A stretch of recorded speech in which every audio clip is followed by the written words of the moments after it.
Hello, hello, hello, everybody. I'm just going to mute I'm just waiting for my YouTube to catch up. And then we'll get settled in. Merry Christmas. Okay, that's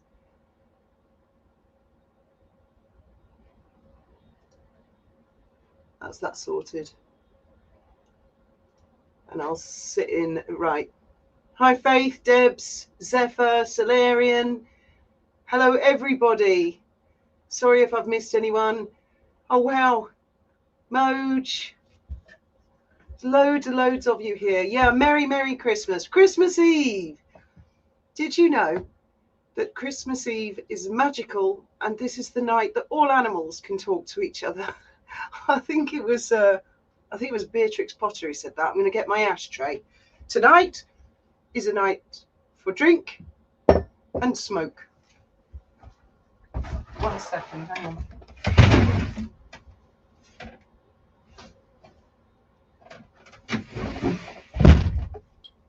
There we go. And I've got my Christmas candles lit. Right. I have just seen the Princess of Wales and Princess Charlotte. Lovely Debs sent me a link to their YouTube channel and I've just seen that. Wasn't that lovely? Hello, Moira. Hi, lovely. I hope you're all having a good time this Christmas Eve, or as good as possible. I know that some of you are in hospital. Craig, I hope all has gone well with your scan and potential surgery. I don't know if it's a definite or not. And there are other people who've got relatives in palliative or in in hospital for one reason or another, or some of you guys have actually been in hospital short term. Sorry, that's my ice maker, but I've got that on the go. Solarian. You definitely deserve it. 2025, what a year. My God. Yes. Hello, Louisiana and all other fabulous places on earth. Here's to absent friends. So, Faith, I'll tell you all about it after the live. Almost 80 degrees Fahrenheit. Right, I'm not sure I understand Fahrenheit. I'm thinking that's quite hot. Louisiana's far south anyway, isn't it? I'm going to get myself one of those jigsaw puzzles that's got all the different states of America. And that will help me to learn. Because I know the coasts. I kind of got them lit. I'm more or less on the Gulf of Mexico end and Great Lakes. It's kind of tricky, Great Lakes, because you have a lot of states up there, the Rust Belt. I get them muddled all the time. But then the middle bits, I get confused. So I think as my representation of America, I'm going to look for a really cool jigsaw puzzle of the states. And I'll try and get one, that's like black and gold or something like that. Right. Hello, Clover, Mary, Grammy Bug, Debbie Kofi, Aussie Queen, hello. Lindsay, Adele, hello, Adele. This is Adele that was up with me. People just loved it. They would love you to come up again. So we must do that again at some point. Frigg is here, Deb Scotland, TMTB, Nancy, Louisiana, High Ride, Tabitha, Zephyr, Mary Luca, World Gone Mad. I'm really sorry if I've missed anybody. Sharon, Glitter, Helen. It's really great to see new names as well. KG, I haven't seen that name before. Yes, Merry Christmas. It's lovely to see new names, people commenting. So, the message from the Princess of Wales that I've just seen is couldn't be further from Meghan if it tried. It's like, Christmas is about acts of kindness, asking someone if they're okay. I think she said, I think she was in there. I think she might have been hinting, Megan, you should really go check if your dad's okay. Hi, Lisa Allen. Is anyone watching the Christmas carols on ITV and see Princess Catherine and Princess Charlotte playing the piano together? I'm going to have to wait until they upload it on one of their social medias, which they will. They've got a YouTube channel, they've got an Instagram channel, and I'm sure that Catherine will want it to be as accessible as possible. And the best way to do that is to put it on a YouTube channel. What's Megsy gonna do? Sit with the piano with Lily? More like a triangle, I think. And I'm not being insulting to Lily. Or a tambourine, you know. Bit like the belly dancer outfit she used to wear on the yacht. Which, of course, she didn't. I'm just being facetious. Despite the fact that Virginia Giuffre's lawyer asked if she could be called as witness, something to do with Prince Andrew, I can't imagine what Meghan would know about that, because that would imply she knows something, which means she's been somewhere with someone doing something that she would be able to testify, because that's what witnesses do. Witnesses say, I saw and heard something when I was there. So, my neighbour here in the marina, I had no idea they're coming for Christmas. So that's going to be nice. They're out for Christmas. They want a quiet one. They've left all their grown adult kids and their kids at home. Come fuck that shit. We're going out to Spain to be on our boat. So he was saying to me, ooh, and he's not that into the royal family, but he said, I think some of those Epstein things are going to come out. I think that Meghan Markle knew Prince Andrew. Everyone's talking about it. I mean, this is a dude who works in construction. It's literally said that to me while I was filming my video, and I thought, oh, you think? Yeah, I think a lot of people have suspected that one for a while. Let us remember all we have loved and lost this year and years past with love. They are with us always. They sure are, Solarian, and I'm sure everyone would love everyone to let loose and enjoy the holiday to the max. You are so right, Solarian. We only get Christmas Eve once a year, and this is it. And I personally feel Graham is right here on this boat right now. What's Faith been up to? Sounds perfect. Oh, being covered in kittens. I know. My cat is downstairs. I put my coat on the bed and made like a little hollow, and she's in it, and she is fast asleep at the moment, all tucked up. I hope she stays there because I've got candles. I don't want her jumping up. Beverly, the piano duo with Charlotte is on YouTube at the moment. Yeah, I know. It's wonderful. It's lovely. And you know what? I can see, looking at Catherine and Charlotte, they don't even think about Megsy. All that effort she goes to gain their attention, they don't even fucking think about it. You can see it on them. Little Charlotte concentrating so much. Oh, bless her. They're lovely kids, all of them. Hello, Denise. And congratulations, Denise. I saw your channel is going from strength to strength. And you know what, Denise? People can give a channel as many shout outs as they like, but if the person who's got the channel getting the shout out is not actually that appealing, not many people are going to subscribe. Whereas you, my dear, are extremely appealing and are very nice to listen to. And that's why. So when other YouTubers, not just me and Trevor, I know there've been others, have said, hey, go have a listen to this lady, check her out. That's why they're subscribing. You have a nice voice.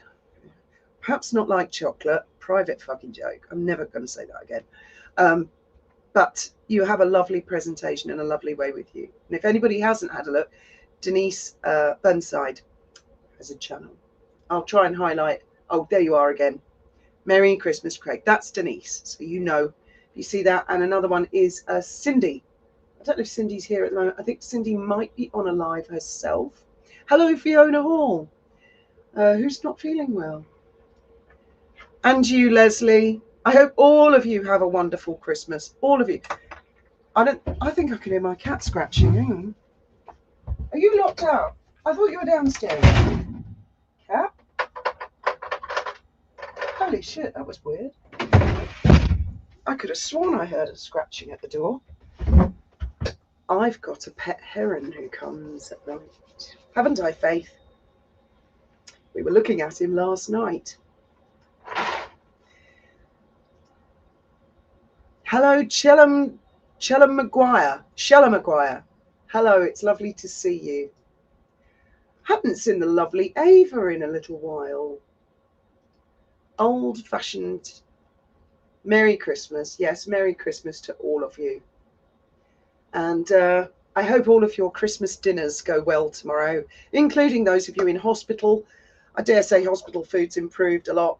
The hospital food they had for Graham, I mean, he didn't really eat it. They offered it to me, but it did look really nice, actually. So, you know, that sort of thing's changed. Mustard! Oh, is Becky here? Ah, there she is. There's Becky. And I think it is the real Becky. It's not a silly person pretending to be other people. Hello. Vinacula. I don't know how to pronounce that. Vina, if I call you Vina. Yes, it's all right. It's all right. I'll be fine. Don't worry. Ben is actually with me. I'm not going to be alone.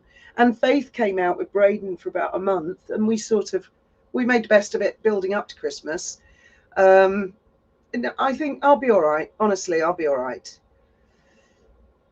I'm certainly not the only one, and that's a lot of you guys make me feel better because you're there, and it's company.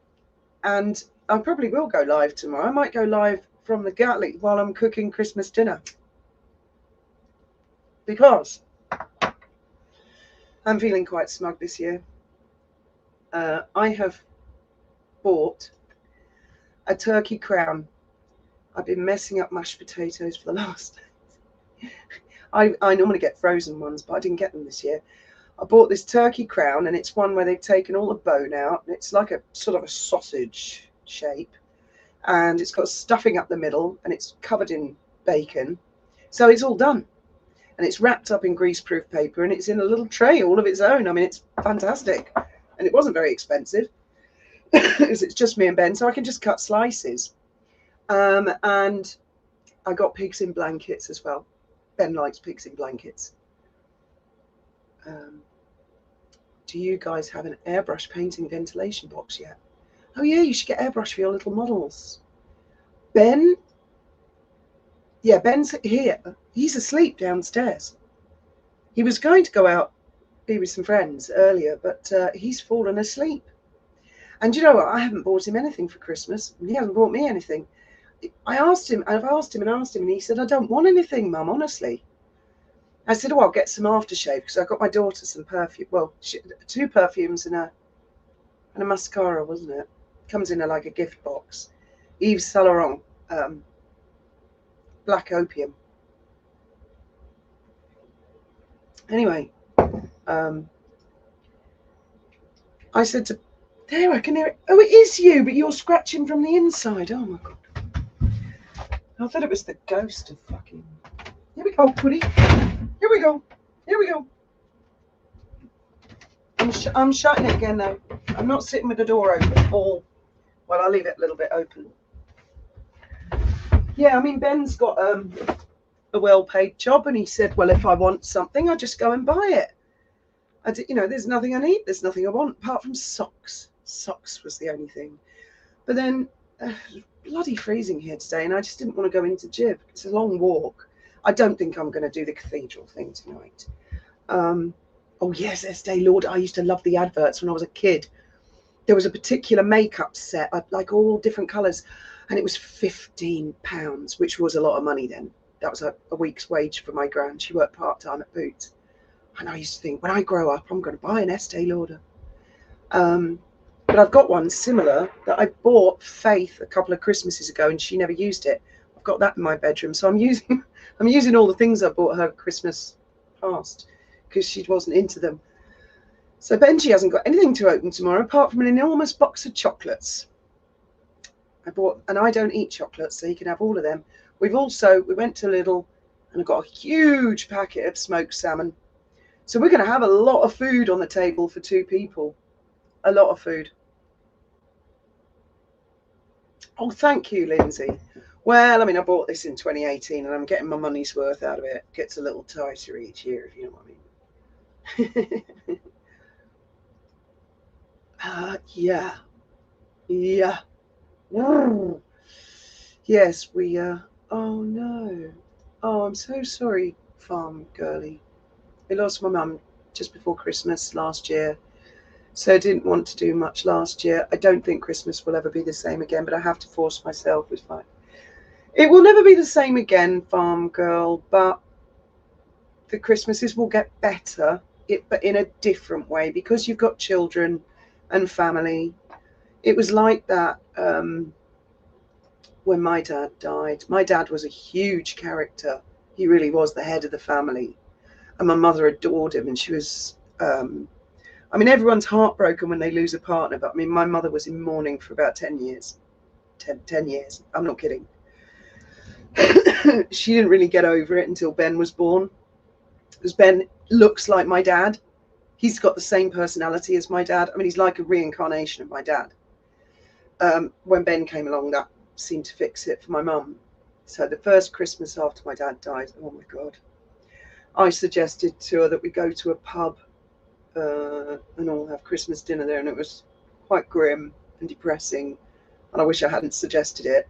So we never did that again. So Christmases were different, but then they go in a different direction.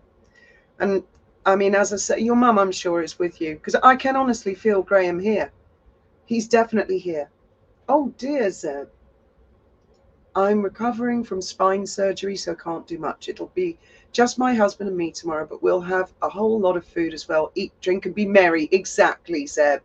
And happy healing. Well, not happy healing, but you know what I mean. I hope you heal quickly. Queen Victoria was in mourning for the rest of her life. Yeah. Yeah. But my mother did. She used to come around to my flat and cry on my shoulder every day.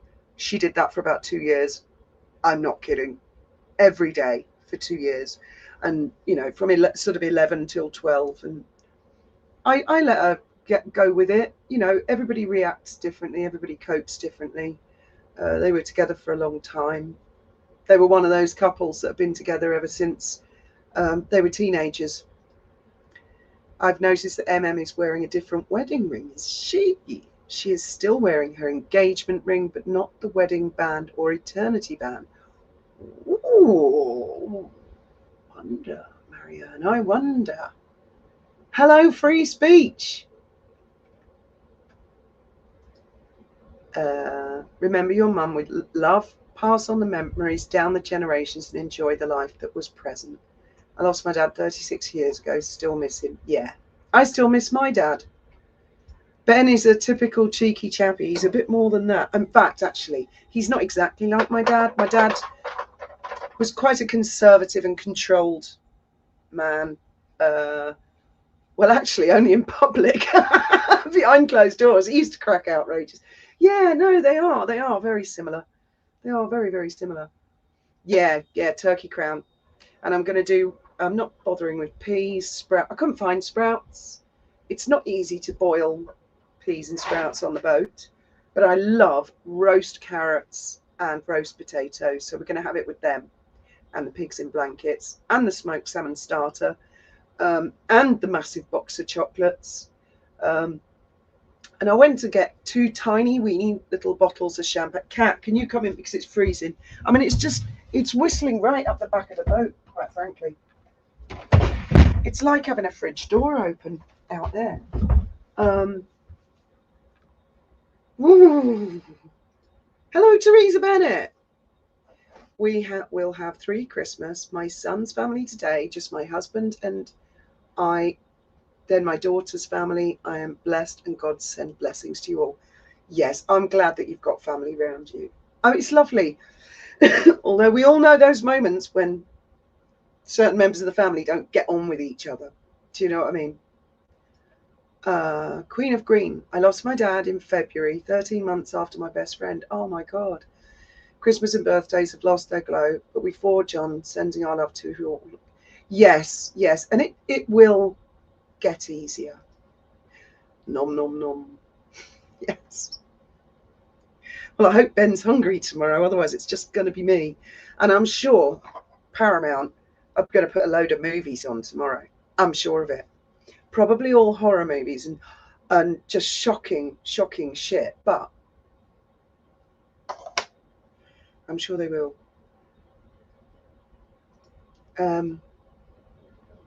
I could do, Nancy, because it's a sliding door. I could. I think I could if I put all the stuff on the inside, not the outside where it slides. I don't know. I mean, it's a power trip with her. Open the door, close the door, open the door. She doesn't actually want to go out or anything. She wants to see how many times she can get me to get up and open the door. My late father suffered SCI in November 1969. Mum was his carer until he passed away May 2014 due to leukemia. What a shit.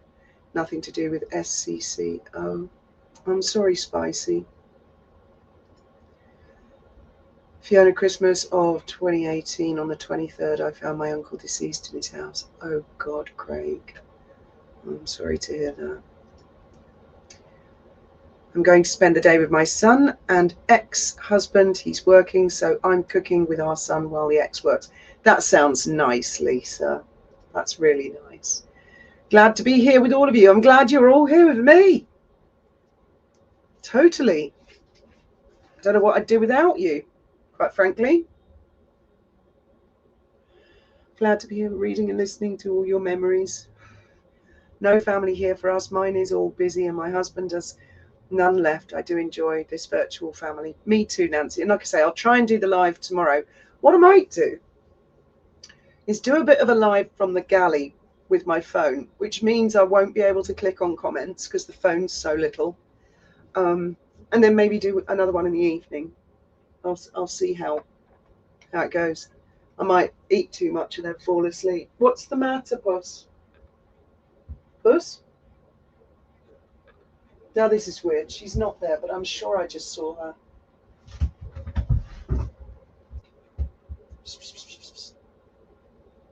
Oh, I think she's outside. She's haunting me.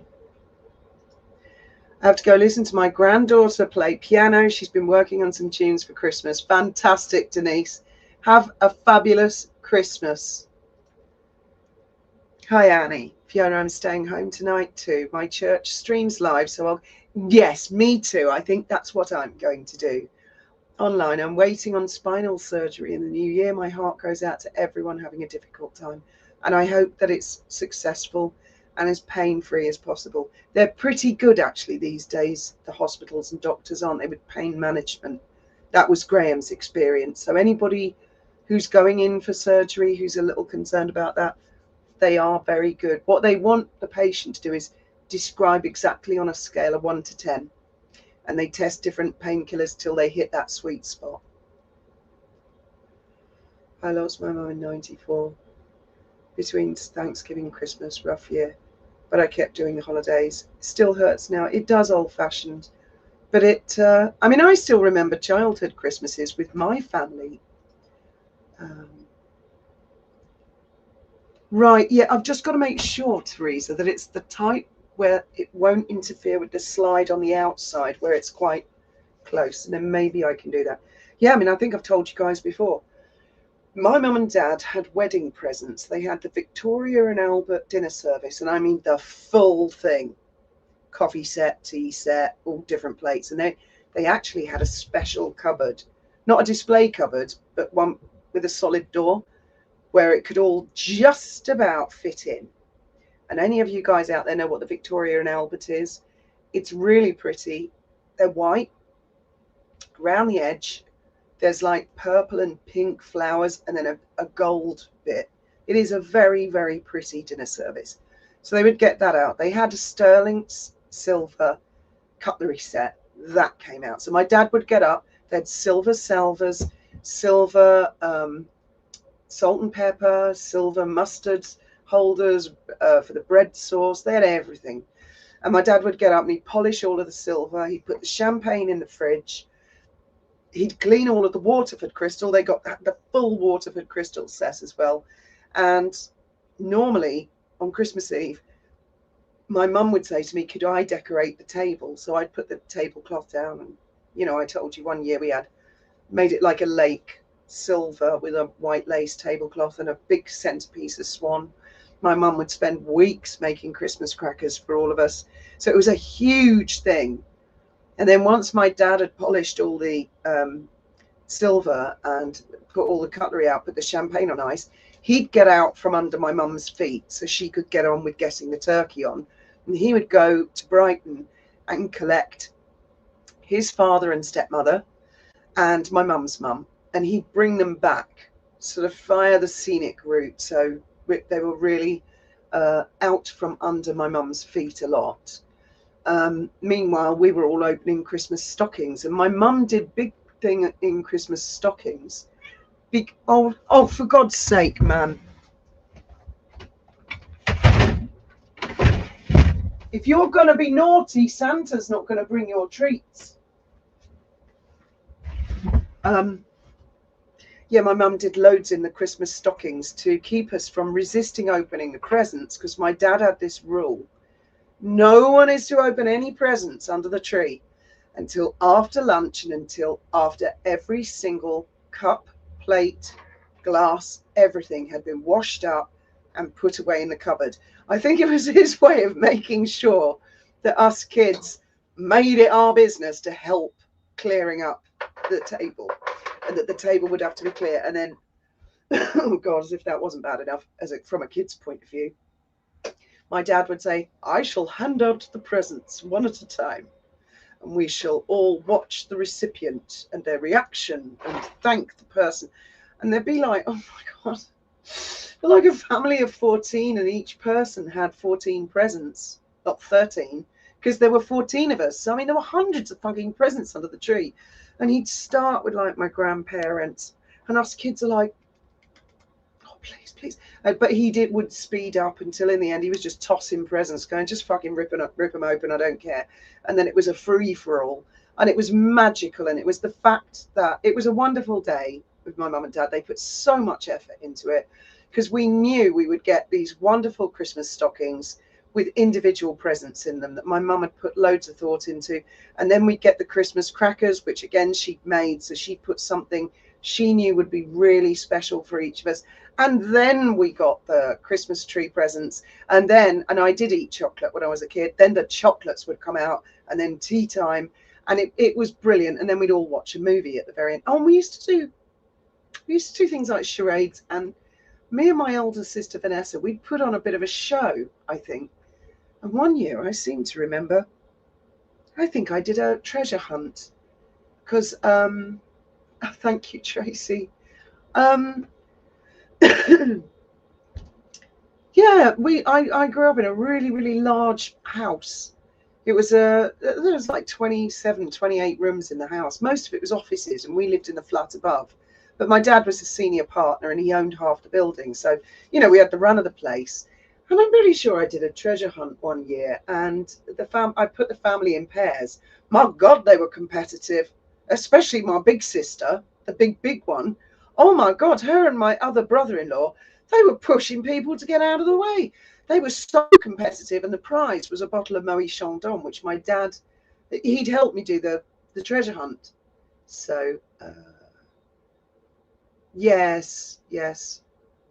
But I mean, it's not going to be, I mean, I've tried to sort of replicate what my crackers, got to put them on the table. Yeah, I haven't bought any this year because they're so shit.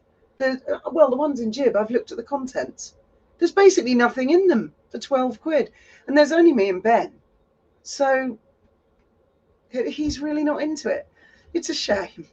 But the big news is I have been challenged to walk up Estepona Mountain in the new year, and I've agreed. What do you think about that? You're not invited. We're not having the door open all night. Oh. No. Yeah, what do you think about that? Eh? Oh, flipping heck, I'm way behind in the comments. Oh my God. Hello, Stephen Magnus. You think? Well, I mean, he was going to do it on his own. Not much in the top end ones available at Harrods. Right, Solarian. I watched a video tonight. There's a guy on YouTube who goes round and he. Okay. I'll drop it in the comments, Faith.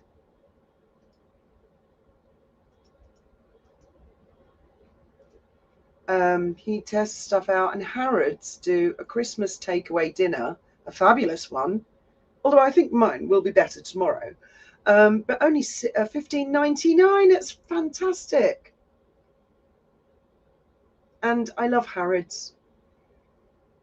I don't think we got a chance to go to Harrods. Normally when I go to London, I love to go to Harrods, and I love to go to Gamley's toy store as well.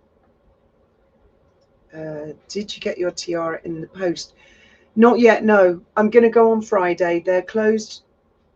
They were closed today. They're closed tomorrow because it's Christmas Day. But they're open on Friday from 8:30 in the morning until 8:30 in the evening. So I'll try and get up early and go and do that. You guys and girls will be my company this Christmas. Can't be doing with the drama. Can't guarantee there won't be any drama. We'll have to see how well. I cooked a turkey on the boat one year. Oh, I did it really well. It was like the best turkey I ever cooked. Got it out of the thing and tested it. It was so succulent. And I opened a cupboard and I knocked the whole fucking turkey off. It smashed. The glass smashed, turkey all over the damn floor. And of course, once there's broken glass in the food, oh, I couldn't believe it. Oh, it was a nightmare. Hi there, Cindy. Hello. My cat Muffin is talking back to Boot. They do, don't they? They hear each other on the video. Gary eats. Yes, I think that's it. Yes, he ate it in the street because he didn't think it through. He should have found a bench or something, or he could have got a little. This is the other thing. I've been challenged to walk up this mountain. Hello, Katharina. Don't worry if you're late. Thank you for joining us.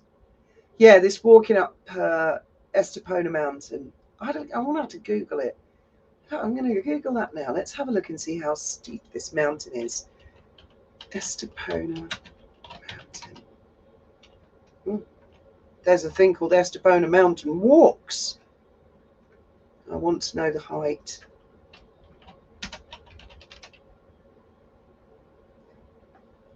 It's 1,500 meters high. What? 4,750 feet.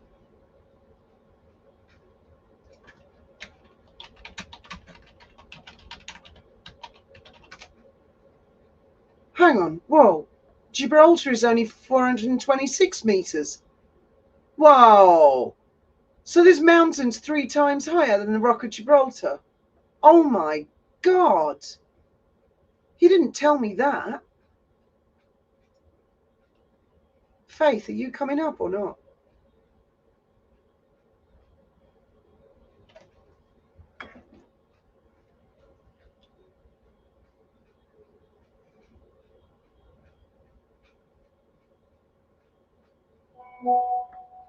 I put the link in. I'm not typing all that out. I'm going to drop it in the comments. You can find it there. I'm in the middle of a live. I can't type out all the squiggly little characters and stuff.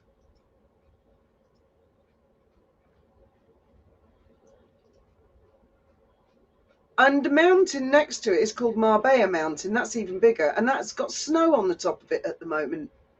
So, I mean, the oxygen might get a bit thin up there. This is one of Ben's challenges. And there's a load of his mates going. In fact, there might be quite a big group of us. Right. Moj told me something incredible tonight. She cooks her turkey on Christmas Eve. Who was that?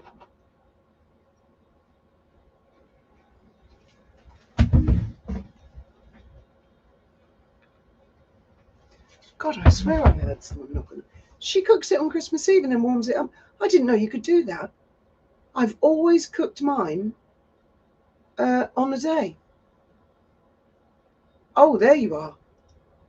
My chat froze, so it didn't look like you posted anything and you were just talking about something else, like you'd forgotten. Can someone get rid of that little creep if he is here?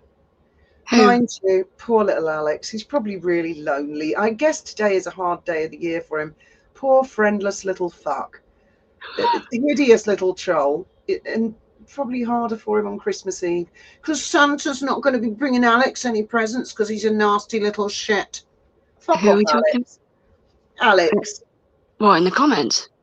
Oh yeah, he's just that dick.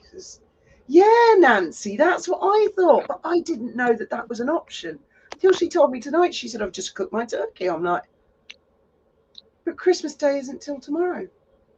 Right, free speech. Me too, half-drunk turkey cooking. My turkey can look after itself tomorrow. Tell me all about what you're having for Christmas lunch tomorrow. You got the big turkey? I have no idea what we have. What do we have?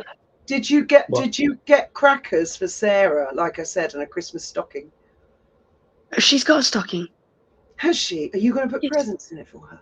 Portia made it. Oh, I have no idea what to put in it. Chocolates and women's magazines and stuff like that. What do we have for dinner tomorrow? Turkey. Turkey. Just turkey. Is that the only thing going to be on the table? No, I mean, just turkey. Have you got any idea what's involved, Braden, in cooking a full turkey? Oh, he's in trouble. We have the full English breakfast fry up, and then we have what's it called? I don't know, bro. Prawn cocktail. I think you've frozen, guys. No, I haven't heard anything from Wally. I'll send her a message later this evening to say I hope she's having a good Christmas. But no, I haven't heard anything from her in a few weeks now. And I hope she's okay. So you're having a full turkey, prawn cocktail starter. Have you got Christmas crackers? Do we have? Yes, we have crackers. Did you buy them? No. I personally think they're a waste of money. Well, especially when we have 3D printers and we could make something far better, but we have no idea what. Turkey thighs in red wine, low and slow. Oh my God, TMTB, that is a brilliant idea. That sounds really good, actually. It does. Turkey and red wine. Well, you know what? I've got a slow cooker. That's what I might do that next week. Why is it we only eat turkey the one day of the year? Have you frozen again? I can't tell because she stares at me like this sometimes. I don't know why I keep losing signal. Ezzy! Is that your dragon onesie? I take it it's cold there now. One of them. We don't know where the black one went, so I'm wearing the white one. The black one's downstairs. Wanda says, I like that. Wanda says, I'm alone this Christmas. I get emotional. I'm okay. I have had the most wonderful Christmases in the past, so hundreds of beautiful memories. It is great to spend time with friends online. Do you know what I like to do? Oh, God. Did I not mute my other one? Have you got a window open in the background, Faye? I'm on my phone. I can only have one thing open at a time. Has Braden got a window open? No, he's on his Switch. I'm sure I heard feedback then. No, I think that might have just been me putting my phone on the bed. Anyway, I like to do a bit of a puzzle of some sort. Ben has got a Lego Ferrari or something which we're going to build. So why'd you say no to Estepona Mountain? Did you know it's 3 times the height of the Rock of Gibraltar? Yes. Also, the first words to come out of both Braden's mouth and I, before I'd even said them, because I was thinking the exact same thing, was she's going to complain the whole time. You wait till I get my hands on Braden. Oh, he's feeling brave. Taking the mother-in-law I can see it though. I can see you're gonna complain. You're gonna do Braden's nothing but scared complain of going up me. that mountain. I think You're gonna get like a quarter of the way there, and you're gonna go, "We're there yet?" You're probably not even gonna get halfway and go, "Oh, fuck this, Ben. I'll see you later. I'm going back to the car or whatever. Going home." I personally think I stand a better chance because I've been walking between the boat and the house, Gibraltar and the boat, to the house, to the Chinese shop, back to the boat. I have been walking all year. So I think I stand a better chance than a lot of you put together. See what you Okay, think and yet about the that. whole time we were out there, you made us walk everywhere. You made us walk to you. You had a scooter, Faith. Yes, I also had. Braden, Yes. back me up on this, please. You're very quiet on my phone. He can't hear shit. Hey, Miss JJ's in the house somewhere. What's the altitude of the mountain? It is 1,449 to 1,452 meters. I'll put altitude. Altitude, yeah.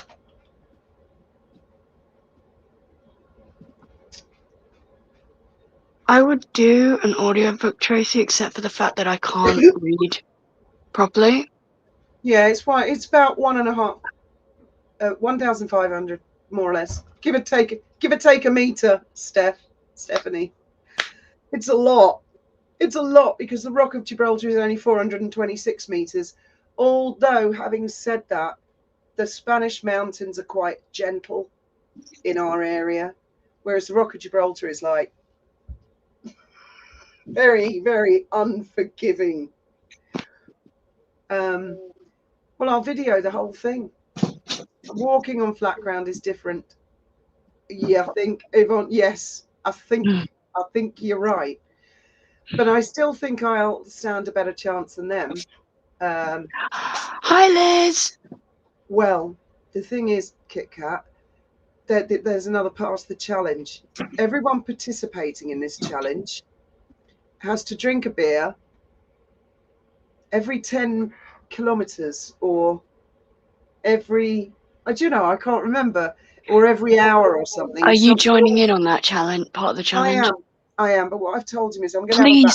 Please get Ben to sort your data and do it as a live then, because I think that's going to be fucking hilarious. Also, Richard and Liz are in the comments. Hi, Richard. Hi, Liz. Mm. They're flying out on Saturday, I hear. How are they? I hope they too have a lovely Christmas in their little house. Their lovely little house. I don't think I'll do it live. It would be really funny. Oh yeah, me too, Moj. Me too. I've also made bread. I've got a little packet. You mix it with milk and warm it up. Pigs in blankets, got that stuffing. That's already been done. I've got the gravy. Red cabbage. I haven't. Do you know you can buy that like in a jar, pickled? I used to give it to Graham. They call it sauerkraut. I haven't got any of that for Christmas, but I could. Yeah, you've just reminded me. I could do the bread sauce. See, Moj is the Fanny Craddock of the community. She's helping us all out, people. Just hydrate a couple days prior. Oh, perpetually dehydrated. Stephanie. I would Google the difficulty level, Fiona. This sounds like Ben is setting you up. I'm wondering, Denise. Yeah, I'm wondering. Yeah. I think as soon as he heard you say, because you kept sending him all those messages saying stop being an idiot with all that walk, he's doing it on purpose now. Yeah. He's saying, "No, I'd like to see you try." So now he is. You fell for the trap. When you put it that way, Stephen, 3 to 4 kilometers, even at an incline, I think I can do that. I mean, a lot of the time, I'll walk, I don't know, 10 miles a day.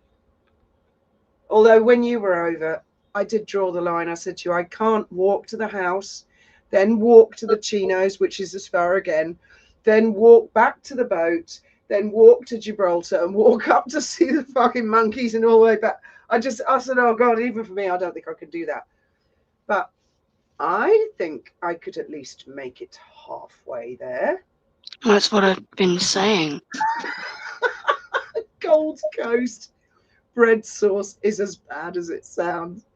I love bread sauce. That's exactly what my family said a few years ago when I first made it. And you like it, don't you?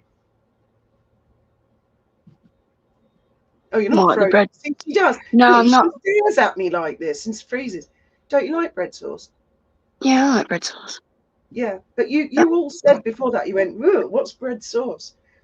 And I used to I know what bread sauce is. It's crumpled up bread that's been had water put on it. It's soggy bread. Fiona, Ben and his friends are coming after me. In your dreams, I don't threaten. What the fuck? If that's Alex, maybe he's developing a personality. Fiona, red pickled Oof. cabbage is totally different to braised red cabbage. Pickled red cabbage is great in corned beef hash. Okay. Enki's daughter. It's so lovely to see all the old names and the new names. For sure, free speech. Definitely, I will be chain smoking all the way up. Yeah, I don't know who that is, but they said you fucked up, Fiona, threatening me with Ben. Hey, it's got to be Alex. It's got to be Alex. Oh, right, you've done it now. I'm going to tweet about you. Poor little impotent Alex. Oh no. Alex, do you know what?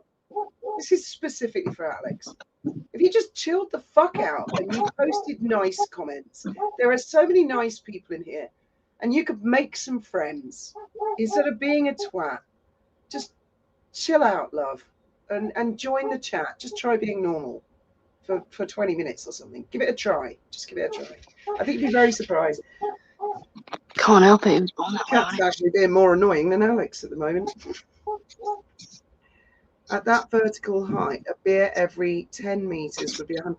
Yeah, no, I don't think it's going to be every 10 meters. I think it's meant to be every kilometer or every hour or something like that.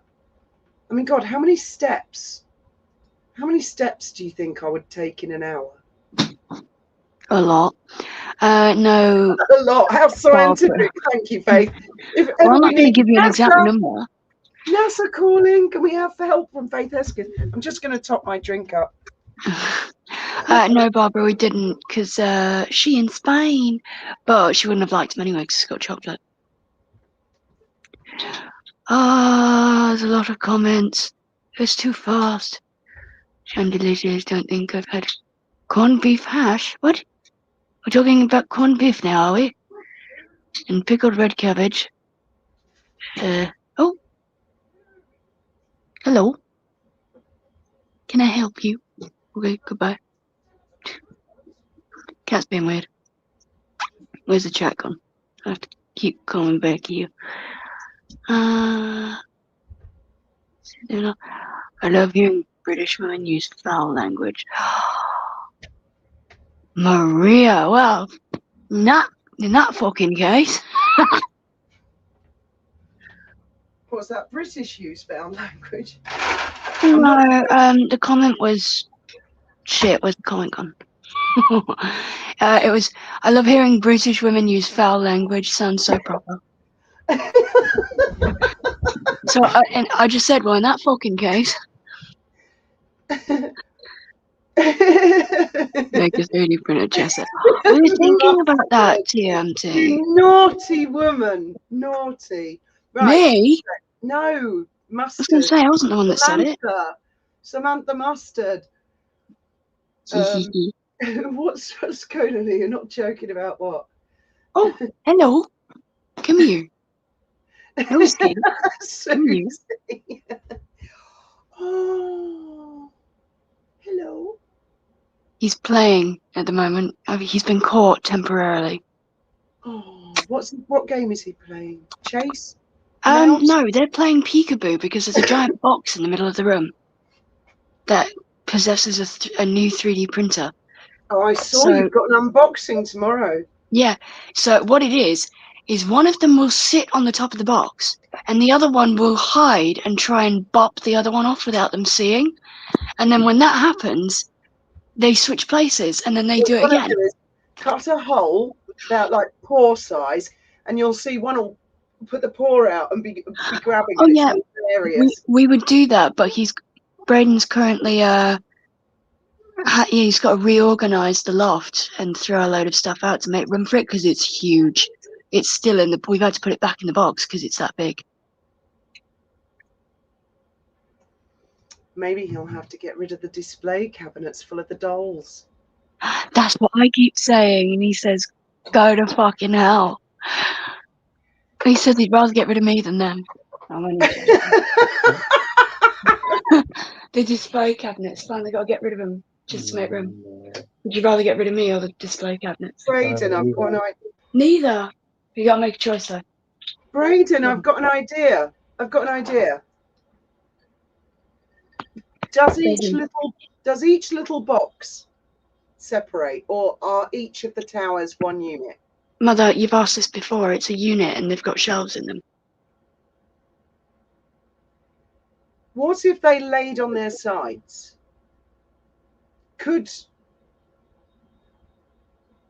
the dolls be displayed in it? Because I've got an idea. No, because I know exactly what that idea is, and this wall is not to be used. No, I wasn't thinking that. I probably would fit, but I wouldn't trust it because all the weight would be on the glass sides, which are a lot thinner than the actual shelves. Listen to me, I've got a brilliant idea. You know, Okay, we were looking at mezzanines where you get strong pieces of wood and people build like another floor where you can have the bed up there. Could you not do something like that? Build a strong frame with a strong thing across the top, brace it to the wall, put the top cabinet along, then you could have another one below. Do you see what I mean? Yeah, you probably could do something like that. But you would probably have to, if you put it on the side, you would have to replace the glass side panel to be something more sturdy, like a piece of wood. Because I wouldn't trust the weight. It would be sitting, what, the weight of the doll? Of the figures that I've got, yeah, I wouldn't trust that weight on the side panels because they're a lot thinner than the actual shelf parts. How fucking heavy are the dolls? How heavy can they be? They're not that heavy on their own. I mean, some of them are because they've got like large, intricate bases. But when you've got so many of them, they're only rated for a certain amount of weight each shelf. So, how high is your ceiling? Is it high enough to put a bed mezzanine up there for you guys to sleep on? It probably would be, yeah. I don't think there'd be like much headspace, but well, there isn't in those kind of mezzanines. Then you could put the sofa bed on top of like a mezzanine thing, give you a bit more floor space down below. Yeah. Maybe put both the desks underneath the mezzanine, a bit like what your brother's got. Do you know what I mean? Yeah. But your own DIY one. I mean, you're a very clever lad. I'm sure you could do something like that, measure it all up, and that would give you enormous space for display downstairs, if you see what I mean. Yeah. I don't know why it's so bright on my phone. You'd have to measure the height of the sofa bed. Yeah, the dolls, show them the dolls because they don't really know what I'm talking about. They think you're collecting Barbies. Can I like put the camera there? Okay, one moment. Shush, man. That's not the button. Camera 2 facing back. Oh yeah, there you go. That's facing back. Right, let's have a look at this. Braden and Faith's room is like a shop. This is Braden's collection of figurines. They're action figures. They're animes, aren't they, Braden? Yeah, anime and games. And they're very specific. And what would you say that it's cost you to get that collection together, more or less?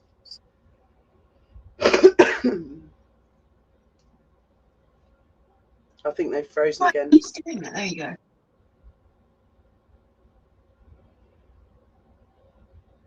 How much do you think your collection has cost you to set up, Braden? Including the cost of the display cabinets? All in all, Oh, they've frozen again. 7,000. Oh my God, what? Are you serious? Yeah. He is being serious. That's what he told me when we first got together. And have you insured them? No. Fuck, man, you should. If the collection, imagine, you know, they were destroyed in a flood, fire, something happened. Yeah. We've also got these ones over here, but the lights Oh, yeah. on them Oh, my need to God, be yeah, because wired. the room's quite small. So I said, why don't you build a little wall? So, oh, you've got no lights on in it. No, this one needs to be wired since we had to move them over. So I Right. haven't wired them up yet. Right. Yeah, the cost of food has gone right up, Aussie Queen. It's not just, that's not just an Australian thing, it's everywhere. Oh, is your granddaughter into it, Gay? Yeah.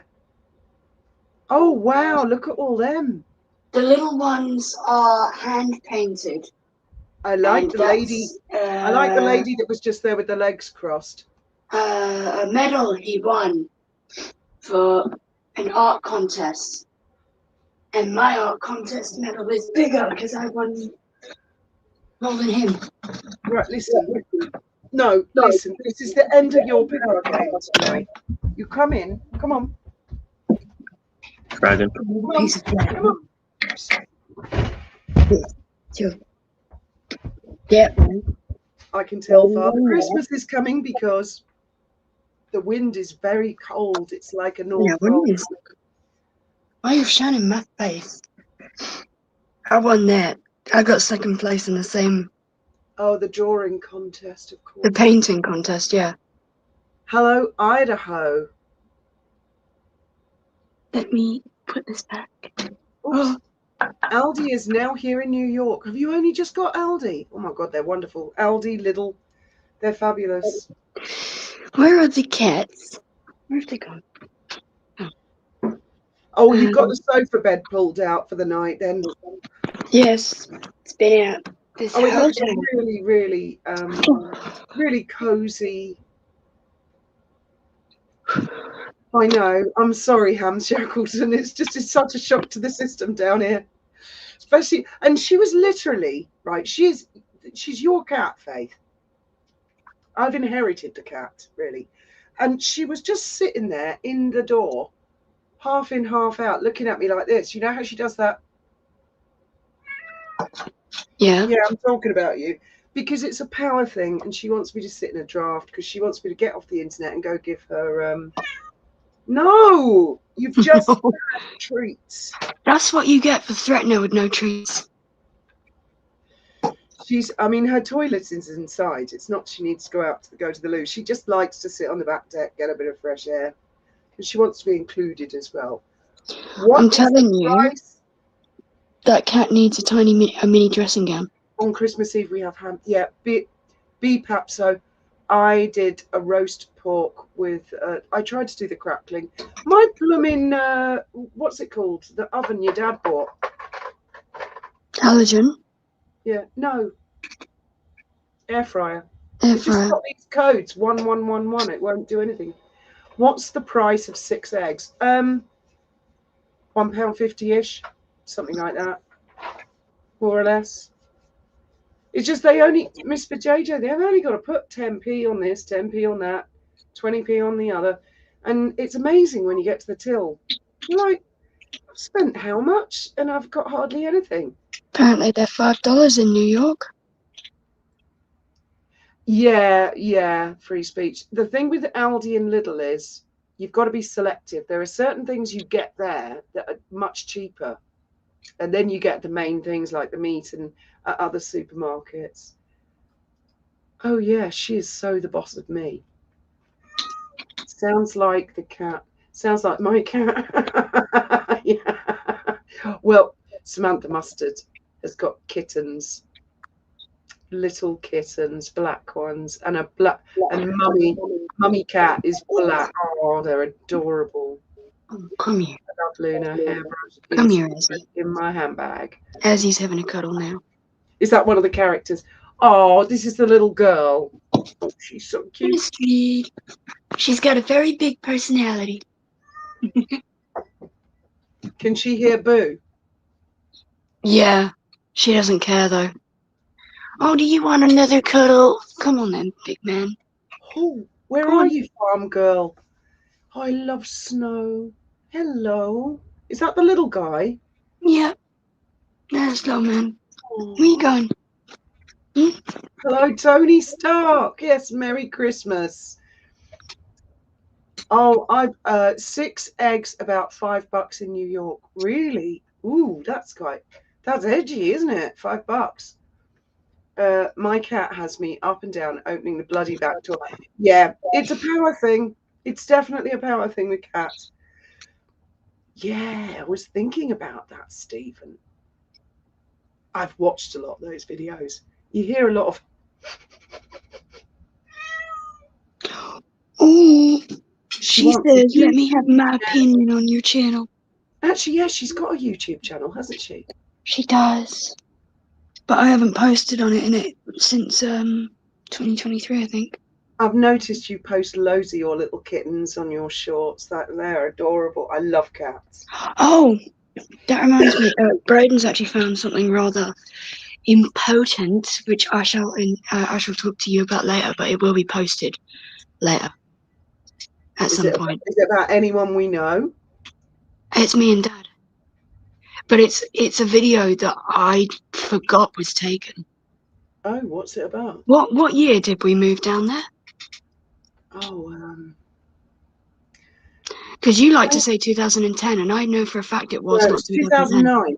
No, it was 2009. Yeah. We left. We had our last Christmas in the UK. 2009. That was the Christmas that Granny Pam and Jonathan said, "Can you cook something other than turkey?" And I did roast beef, and she had trouble swallowing. Do you remember? Yes. And I set the Christmas tree up and everything. So we went there. We had Christmas. Then the snow set in. We went up to Mix to go and get the caravan. And as we were driving back down because he's all the way up in Manchester, as we were driving back down in the Lexus towing the caravan, Dad paid a fortune to have that tow bar fitted. The windscreen went crack.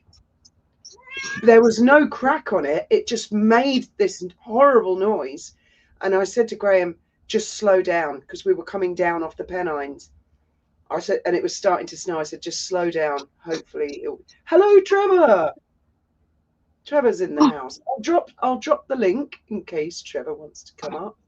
Yeah, go for it, mate. And then we got the ferry from, I think, from New Haven to Dieppe, and then we drove down. We did. Yeah, I thought it was Dover. Oh, it could have been. Do you know? It was so long ago, I can't remember. And then we stopped off at Euro Disney on the way, which was a nightmare. We all nearly froze to death in the caravan. Your dad and I were like blaming each other, and you kids were like, "Ooh!" We had to sleep at a petrol station in the caravan, and then the Lexus got stuck in a campsite, and a tractor had to tow it. Oh God, it was awful. And then we arrived here after Christmas, but before New Year, and they had Three Kings. We got here just before Three Kings. So what's this video with your dad? Is it the one where your dad took you out up, daddy-daughter day, and he took you for a burger? My phone. Yeah. Well, don't show us now. I'll send it to you because I can't back right now. Please don't. No, I'll just send it to you on WhatsApp because I can't back out of this. I have to send it through Braden's phone. I'm begging you, don't. My phone is full. I'm begging you not to do this, please. Hello, is Del Plummer here? Merry Christmas, Del, and everyone in Australia. I guess it's Christmas Day. Do you know? I've just noticed. Trevor's in the green room, and he's got clothes on. Everyone, it's all right. But there's another box that says Present or invite. There doesn't seem to be anybody there. Hello, Trevor. Oh, what a lovely jumper. Oh, do you like it? That's lovely. Yeah. So I think it is on the front of it. Of course it is. Oh my God, did anybody see Donald Trump talking to Zelensky saying, hey, sort your shit out. You're not getting any more money from America. And Zelensky, you should be more grateful. I've got to say, I thought it was fucking awesome. I mean, I'm not picking a side one way or the other, but to actually see a politician go, I'm sick of your shit. Fiona, I want to to show you something. Bear with me. I'm going to get something to show you. Bear with me. I'm going to call the RSPCA in a minute.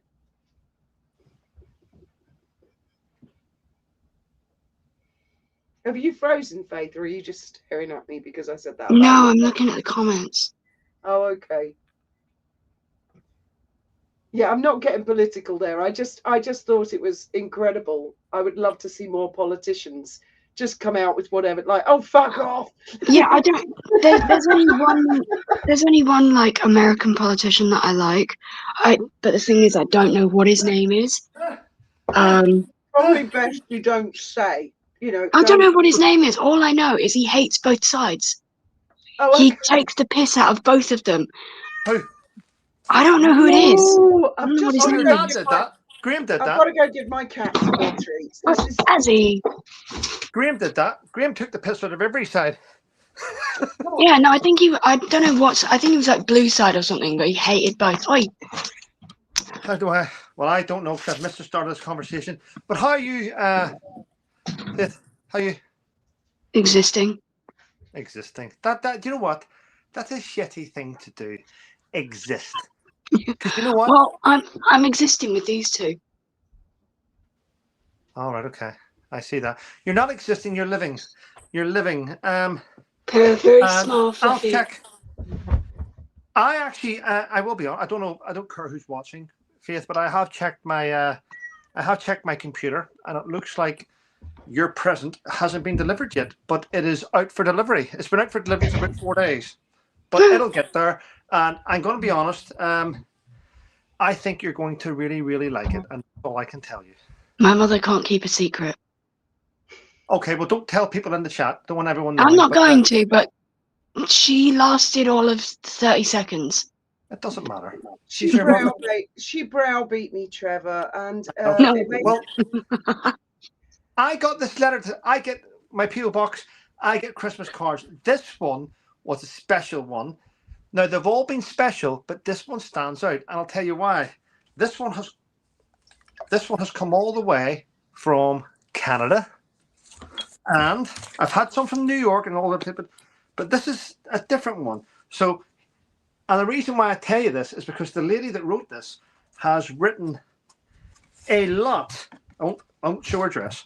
She's written a lot in that, Fiona, as you can see, and on the back of it, she's written quite a lot. And she shows me this. This is a perfect cutout, and this is from, ready, CanadianLiving.com. So she's cut this out, and it's in really good order, from CanadianLiving.com, January 2016. So what's on this in January 2016? Guess what it is? It's the lady not of colour, a white Meghan Markle. So, as far as this lady is concerned, and other people are concerned, Meghan Markle is not a lady of colour, and Meghan Markle is a white lady who uses the sunbeds to brown up and pretend she's a lady of colour. And I have it all here from Canada. Wow. But isn't that correct? I mean, look at that, though. This is 2016, this magazine. Her face is whiter than her arms for a change. Does that look like a lady of colour to you? She's, Anyway, thank you to Don't. thank you to Alona for sending me this wonderful news. She billed herself on a CV, Trevor, as Caucasian. Oh wow! Oh, I'm down as Chinese because I can identify as whatever I want. I know that you did a DNA test and you came out 43% Chinese. I remember that. There's a TikTok Hold on. Ling ling. Hi-oh. Oh You're dear, fine, here we Ling. go. You're fine, Ling. Well, No. So glad Ben is asleep. thank God. Oh, you think that's bad? There's a TikTok online. It came out months ago. Craig, Of just this I know you've got woman. to be careful what you say. You're as bad as your brother. Well, it's public information, and anyone can go look up the video if they want. So I'm not only repeating it. It's this woman, must be American, and she says, anyone you see who's ginger, whether it be ginger man or a ginger woman, they're black. It was a black woman who said this. Yeah, but no. And so it's been a joke. I've read that article, and I That understand. was it's been turned into an article now, is it? No, but I understand the concept behind what that lady said, and this is what she meant. Ready? What she meant by that statement was there was an article put out, and a lot of people took what they wanted. So basically, right, what she was trying to say is colored people are underprivileged and they are suppressed. However, what she was also saying is ginger people can feel that pain because ginger people are suppressed and ginger people are attacked. And ginger people are attacked by comedians, by everyone. We gingers are the only type. We should be a race, actually, but we're the only type, right, which doesn't fall under a hate crime. Yeah. You're like the last bastion. Yeah, Like it's okay to take the piss. Yeah. If someone's got a big nose and I call them a name, they say I'm doing it because, well, allegedly because they're Jewish. If I do it when someone's colored, they say it, well, it's because I'm colored. If I do it to Chinese, they say it's because I'm colored. But you can call it ginger names all day long, and fucking hell, we just get attacked. And you know what? All we do is kill ourselves because we can't look after us. We break down and cry. I mean, the many times my old RSM used to say, John Miller's name used to say, all right there, couple of colds. Yes, sir. You know what to say about gingers, don't you? What is it, sir? Rusty roof, dirty cellar. Well, I tell you what, Trevor, I love red hair. I like red hair as well. There's a multi-billion-dollar hair dye industry. And if people didn't like red hair, that wouldn't exist. And secondly, you're very dark redhead. Don't care what you say, Mum. I know. I identify as 43% ginger. When I was a kid, it's really interesting, actually. A lot of my school friends were either very, very, very blonde or very, very, very ginger. There were not so many of us that had dark hair, dark eyes. So, you know, I felt a bit out. And when I was first in kindergarten, my mum picked me up from school one day. I got really told off for this comment. But I said to my mum, you know how there's black people? She said, yes. I said, they come from another country. Yes. I said, and there's Chinese people. Yes. And I said, where do ginger people come from? And she got really mad. And I was like, but they must come from a different country.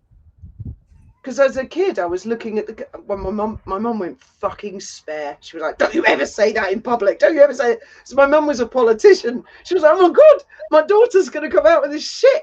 You know, that's really funny considering what she said in a restaurant once. I thought about it and I thought, I don't understand this. I was basically asking, why are some of the kids in my class blonde?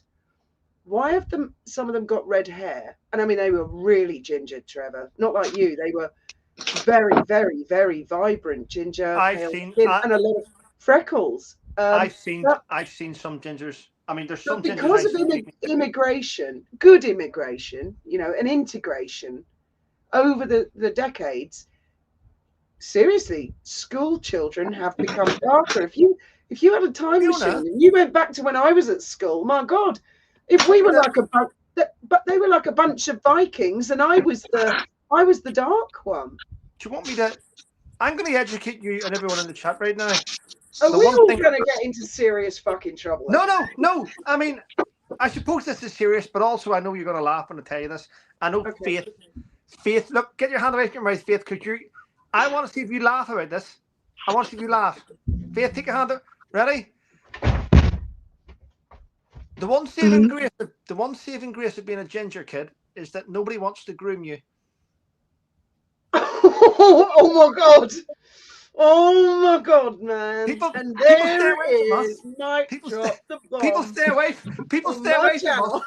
They want blondes and they want darker. They don't want gingers. I'm sure there's a whole sector. But I mean, Yeah. I for one think that the color of your hair is fabulous. I mean, I was dyeing my hair red for years. The only reason I'm blonde is because I'm grey and I'm old. And I stopped dyeing my hair dark because I felt it was becoming unrealistic. Do you know what I mean? So I wasn't laughing. the I wasn't blonde laughing. blends a bit more with the grey, if you know what I mean. But Yeah. I Well, love red hair. I love red, especially on women. I love red hair. I was obsessed with Lady I'm the Bellamy. same. I'm the same because I don't really much like it on men, but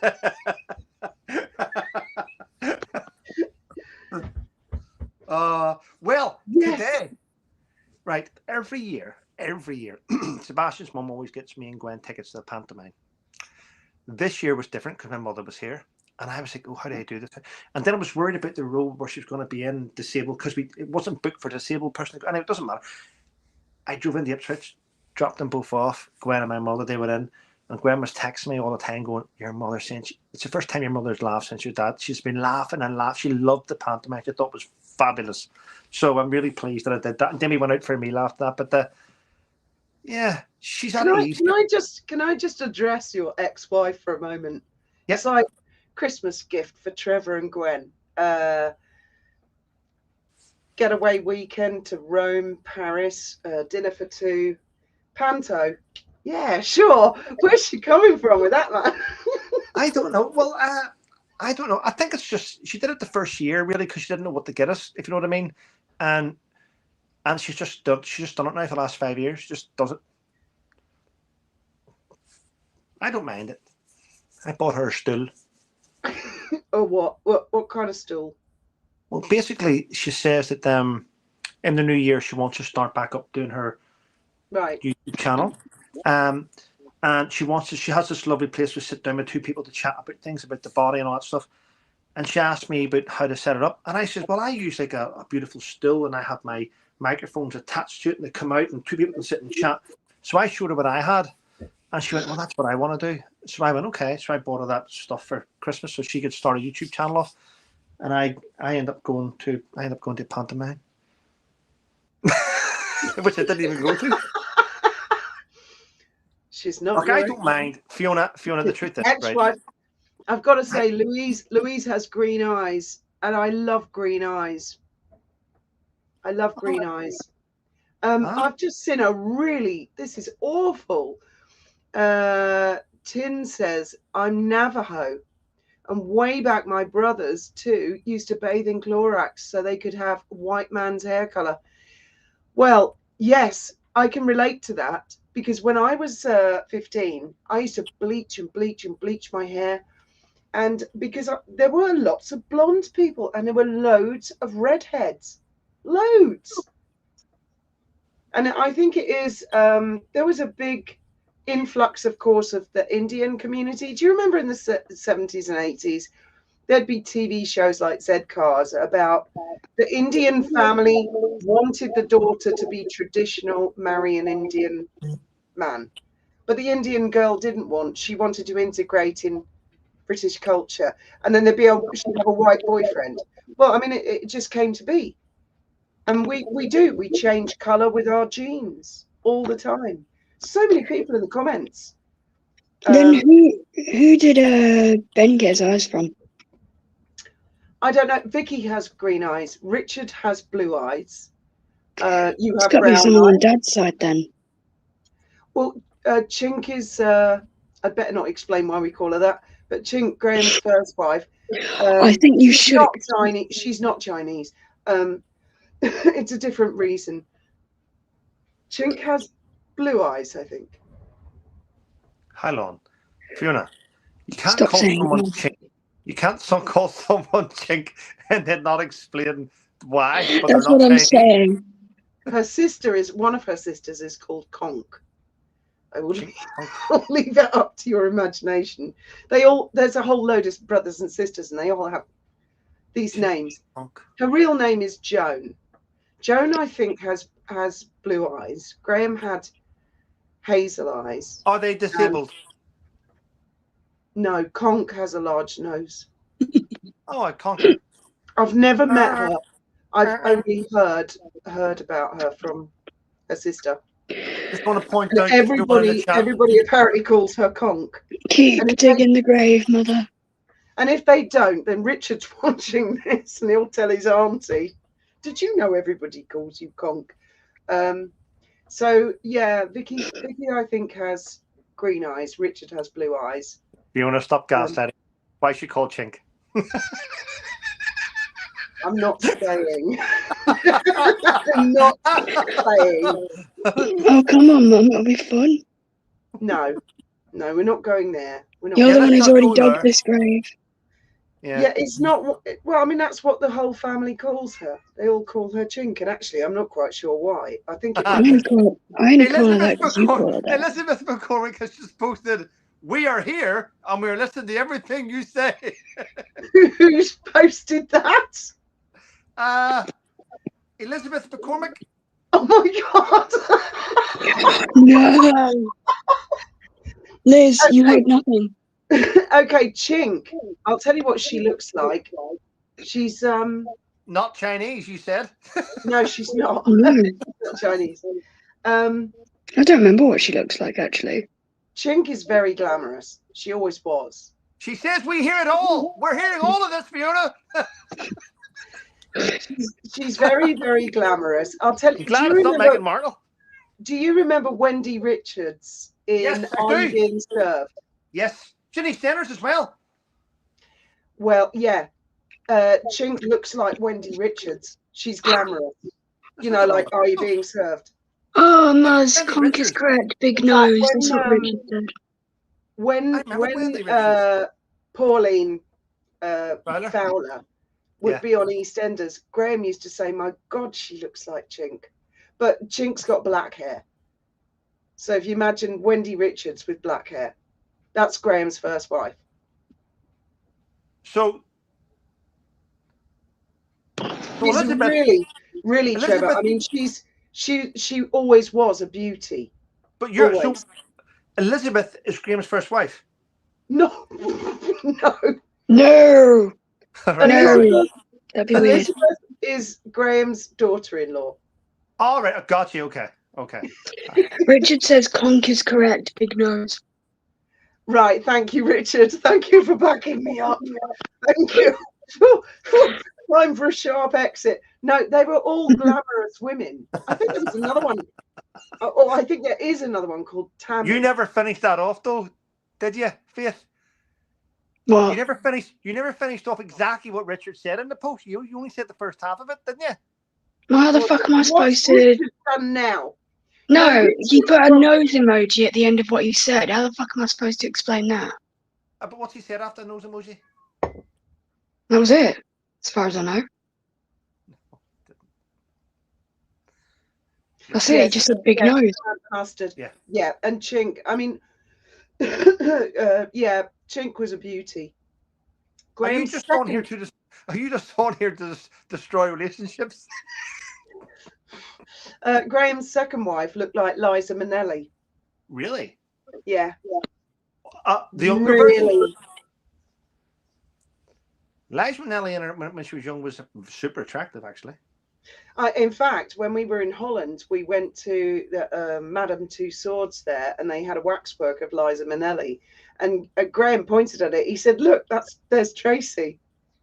Do you know what? I'll tell you about Liza Minnelli. And this is a little bit naive of me, I suppose. Well, I'm only 50, but when I was growing up, I had no idea who Liza Minnelli was. My first recollection of Liza Minnelli was in the movie Arthur on the Rocks with Dudley Moore. That's the first time I ever seen her. Yeah, I love Liza. Yeah, and she was pissed off. I with do him. not love Graham's second wife. Did you also know that me and Graham's first wife shared a bed? Fuck. I No, think I, I think you rem- keep I that. think I I think remember you keep this. that to yourself, though. You realise you're live? This was on our old boat. The kids were in the bow, and she and her husband, and they're in charge of some kids, grandkids. They came down to visit, and her current husband, Paul, was in the doghouse. So she said, I'm not sleeping on the bridge in the sleeping bags with you. You're in trouble. So Graham said, well, where are you going to fucking sleep? It was a really small boat. And she said, well, I'm going to sleep in your bed with Fiona. And Graham went, well, where the fuck am I going to sleep? And she said, you'll have to sleep in the armchair. That's what happened. We were all in a very small space. And I woke up in the morning, and I mean, she was really wrapped around me like I was a teddy bear. And Graham woke up and he looked at me and he went, now this is bizarre. Looking at my first wife and my third wife in bed together. And there's poor old Paul on the bridge going, am I still in the doghouse? Yeah, mate, you are. Wow, Fiona. Oh, look. I've got some water there. Which lid was, fucking lid wasn't on that, was it, dickhead? Liz says, don't forget we're still here. Yeah.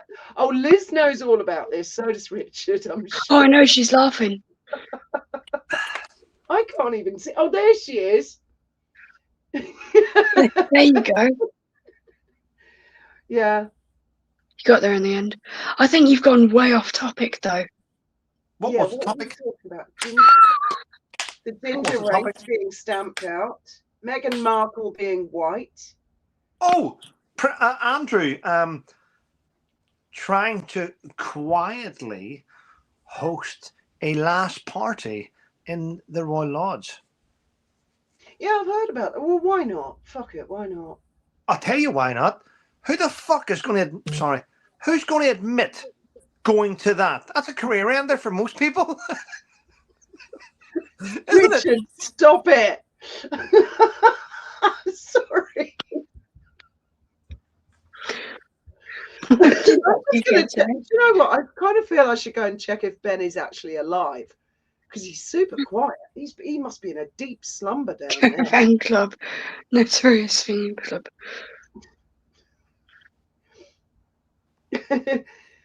Yeah. What now? This gun license thing, Trevor. Yep.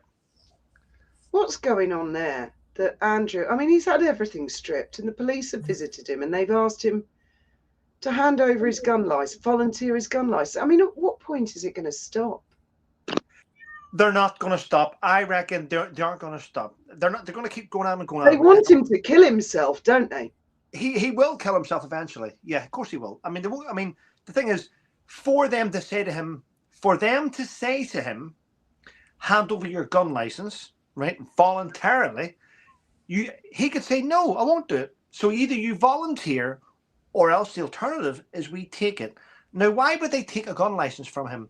Well, there is loads of photographs starting to appear with him out doing hunting with Epstein and Ghislaine Maxwell. But you have to ask the question, is there photographs with young children around guns? Is there photograph where there was sexual predatory happening around guns? We don't know the ins and outs of this, Fiona. So either volunteer your gun license because we have these pictures, or we will take it and it will become a story. So if he's going to give up his gun license after only 24 hours after photos were released of him and Epstein with shotguns out hunting, then there's clearly more photographs of him doing things around weapon systems. So it's going to come out, and I honestly believe that Andrew, it's starting to look, and I hate to fucking say this, but it's starting to look like Andrew was just another Jimmy Savile. It's starting to look like that. Have you seen some of the emails from him? I mean, it's shameful. It is shameful. It's starting to look like this was the Queen's favourite son. He was protected by the Queen. Charlie has a gripe with that. Charlie's now the boss. No more protection. You're fucked. And all these emails coming out, all these photographs. I mean, years ago when I first heard about things about, oh, he likes the teddies lined up along this way, it has to be facing all that, I thought bullshit. But as the weeks and months and years go on, it's coming out that Andrew is an evil, vindictive sexual predator who used his influence and his connections and his position to prey on people, which is exactly what Jimmy Savile did. So you know what? No more protection for him. It's his own fault. I heard that. No, I'm sorry, she's out. She is out. She's out. She's not coming in. I'm sick of Bring her in. We want to see another the cat. window. I'm going to close all my YouTube windows because I'm sure I can hear feedback.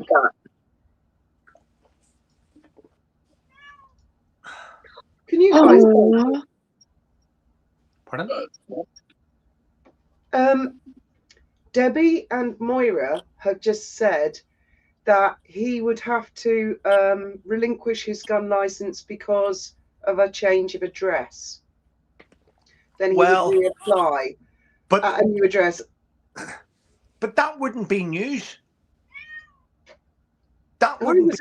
mean, I did see the email thing that you were talking about of was it someone who they referred to as A, who they said is most likely Prince Andrew, and then they said the email address that's displayed is the email that he'd used, and there was something about I want more inappropriate friends. Yeah, and you know what? Let's be honest. I think we can all now agree that Andrew was a sexual predator without 100%. It's quite clear. No, I'm not willing to go there, Trevor, until there's actual convictions. And I think an awful lot has already been. There's not going to be convictions. There's a photograph of him laying across a load of ladies' laps. Oh, that's okay. I mean, he's wearing a suit. They've got the faces out, but I'm looking at the legs of all those ladies, and they're not wearing school socks, and they're not in gym slips. Those are women. Oh, yeah. I mean, fully grown women. To me, there's no issue with that photograph. He's laying across people. He's wearing a tuxedo. To me, it's just a. I'm sure I've been at parties in the Sarns Mess where people go. Yeah. There's nothing wrong with that. The emails are very striking, though. The way his language and how he comes across, and oh, come on, Trevor. We crack jokes as friends, and these emails would have been in private. Maybe, for example, he may have been accused of stuff. And so he's emailed his mate, and I think it was in inverted commas, like, oh, let's have some inappropriate friends. Like sarcasm. I think you'll find that everyone in your comments is saying, let the cat in. No. Do you know what? You come across as someone that's very, very bossy, Faith, to your mother. Yeah, I get that from her. You're sitting there like, no. I mean, come on, Trevor. We've had telephone calls where you've said to me on the phone, "Oh, don't forget, I murdered someone in Norfolk." Yeah, and you're being sarcastic by I know you're sarcastic. You didn't. Thanks for saying that, Fiona. Yeah, Fiona. The chat wins. The chat wins. The chat wins. She's gonna beg to go back out. Yeah. Fiona, I think Andrew's been. Well, yeah, Moira. I mean, it wouldn't matter really who it was, even if it was Megan. Let's put it that way. If Megan was accused of murdering somebody, I'd be the first person to say, I'm not going along with that until she's been convicted, it's been proved. But we both know, though, if Megan was accused of that type of crime, there'd be a lawsuit out and she'd be fighting against it because Megan fights against everything. Now, not in a long time, Trevor, because the money's run out. Oh, because the money's run out. Yeah, but they would have been after it. Now, why is Andrew not out there clearing his name? Sorry, why is Andrew? Right, so let's get this straight. His brother's the king. His brother probably knows more than all of us together. He knows everything. Andrew may have confided in him. Or, let's be honest, the king will know everything. He'll know everything. I bet you the king has seen everything in the Epstein files. He's got he's the boss of MI5 and MI6. For God's sake. So if Andrew's innocent, why isn't the king protecting him and going, you can use the legal team. We'll get through this. Just be open and honest about it. Has he said use the legal team? No, but if it's the king's brother and he's seen everything because he's in charge of all the intelligence services, then, and the king has seen everything, and Andrew's innocent of all these allegations, why hasn't he come out and said, you know what, go and do this again, do this here, use the team, and we'll get through this, show the public that these are just nothing but smears? Why hasn't the king? Because that's what I would do to my brother if he's Well, been. I'll tell you why I think. God, I'm sure I can hear feedback. Don't know, but Beverly says, "Hail to cat paw power." I'll tell you what I think, Trevor. In the 1980s, Yeah, the royal family went through a phase, and so did Margaret Thatcher, of if someone was a popular celebrity, they would invite them to things because it increased their popularity. That's how they felt. Yeah. And I don't actually believe that Margaret Thatcher realised or knew. I don't believe the royal family, the Queen Mother, for example, the Queen, Philip, Diana, knew for a fact what Savile was doing or others. And I think that's why, because a newer generation of now, 2025, soon to be 2026, if it's highlighted and they look at how Savile was able to go into the palace in the same way, do you see what I mean? I think the king feels he's living in a glass house. Do you see what I mean? Because times were different then. Yeah, but that doesn't answer the question, though, that if Charles has seen everything and Andrew's been thrown to the wolves, then clearly the king must think that his brother's done all these things. Because if Andrew was innocent and the king's seen everything, why isn't Andrew been cleared? That's just looking at this logically. Because if I'm the king and my brother's been destroyed and I've seen everything, I go, well, this is untrue. I'm going to go and do a statement and I'm going to say, no, I've seen it, release it. But the fact that he's being destroyed to such a degree now, his mental health was in the gutter, and the king's like going, fuck it, you're on your own. To me, that's proof that Andrew's guilty of at least something that he's done untowards. I did see a puff piece today that said that the king has regrets over being as hard with Andrew as he has been. How do you translate that? What do you think that means? It means that maybe he's found out that Andrew wasn't on his own. His daughter-in-law was with him.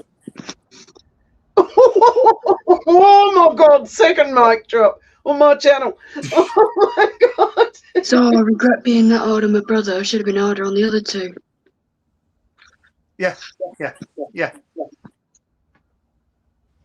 It's interesting, isn't it? It's interesting. I mean, I was saying earlier, my neighbour, they've come out for Christmas. You met Nigel and Nanette. They fucked their kids off. I mean, these guys are multi-millionaires. They've got houses all over the UK. They've got 2 grown children and grandchildren, and they've basically gone, have a great Christmas. Fuck up, we're fucking off to Spain. We can have a quiet one. So there's a they school. arrived this morning, and Nigel, who's a very sort of hardcore, owns a big construction company. He said to me, everybody's talking about Meghan Markle. Everyone. You know, and he's not a girly bloke. He said they reckon she's going to come out in one of the pictures of the Epstein files. He said everyone's talking about it. He said, I think she knew Prince Andrew. I think she slept with him. What, with Andrew? I mean, stories about in Frog. There was a rye, and Harry punched Andrew. Yeah, I remember that. I did several videos about that. Yeah, and then a load of royal spin doctors came forward and pundits saying, no, I know for a fact that was someone totally different. And I thought, yeah, fuck off. It was a lot of things been eaten away. It could have been Harry. Like, yeah, Harry is definitely distancing himself from her publicly. I believe he left her a long time ago, or the relationship's been over a long time. But Harry, by having himself announced as Harry Wales, I mean, God's sake, man, if I'm right, the man's basically saying, I'm going to revert to my maiden name. Emphasis on the word maiden, like he's a fucking woman. Men don't have maiden names, you know. How manly, Harry. So he has himself, although he has had that in the past. But he does appear to me to be distancing himself. Do you think it's possible Harry knows something's going to come out? His wife had extracurricular activity going on. Well, he was being one of Epstein's call girls. Then again, she got too old for the job eventually. Oh God, from the mouth of my own daughter. Holy shit. Well, I don't think if and when they split up with their separate ways, I don't think she has any say in the kids because I don't think she carried them. So there's always that. So Harry will get the kids back. I mean, it was his sperm that produced them, wasn't it? So it's a god awful mess, isn't it?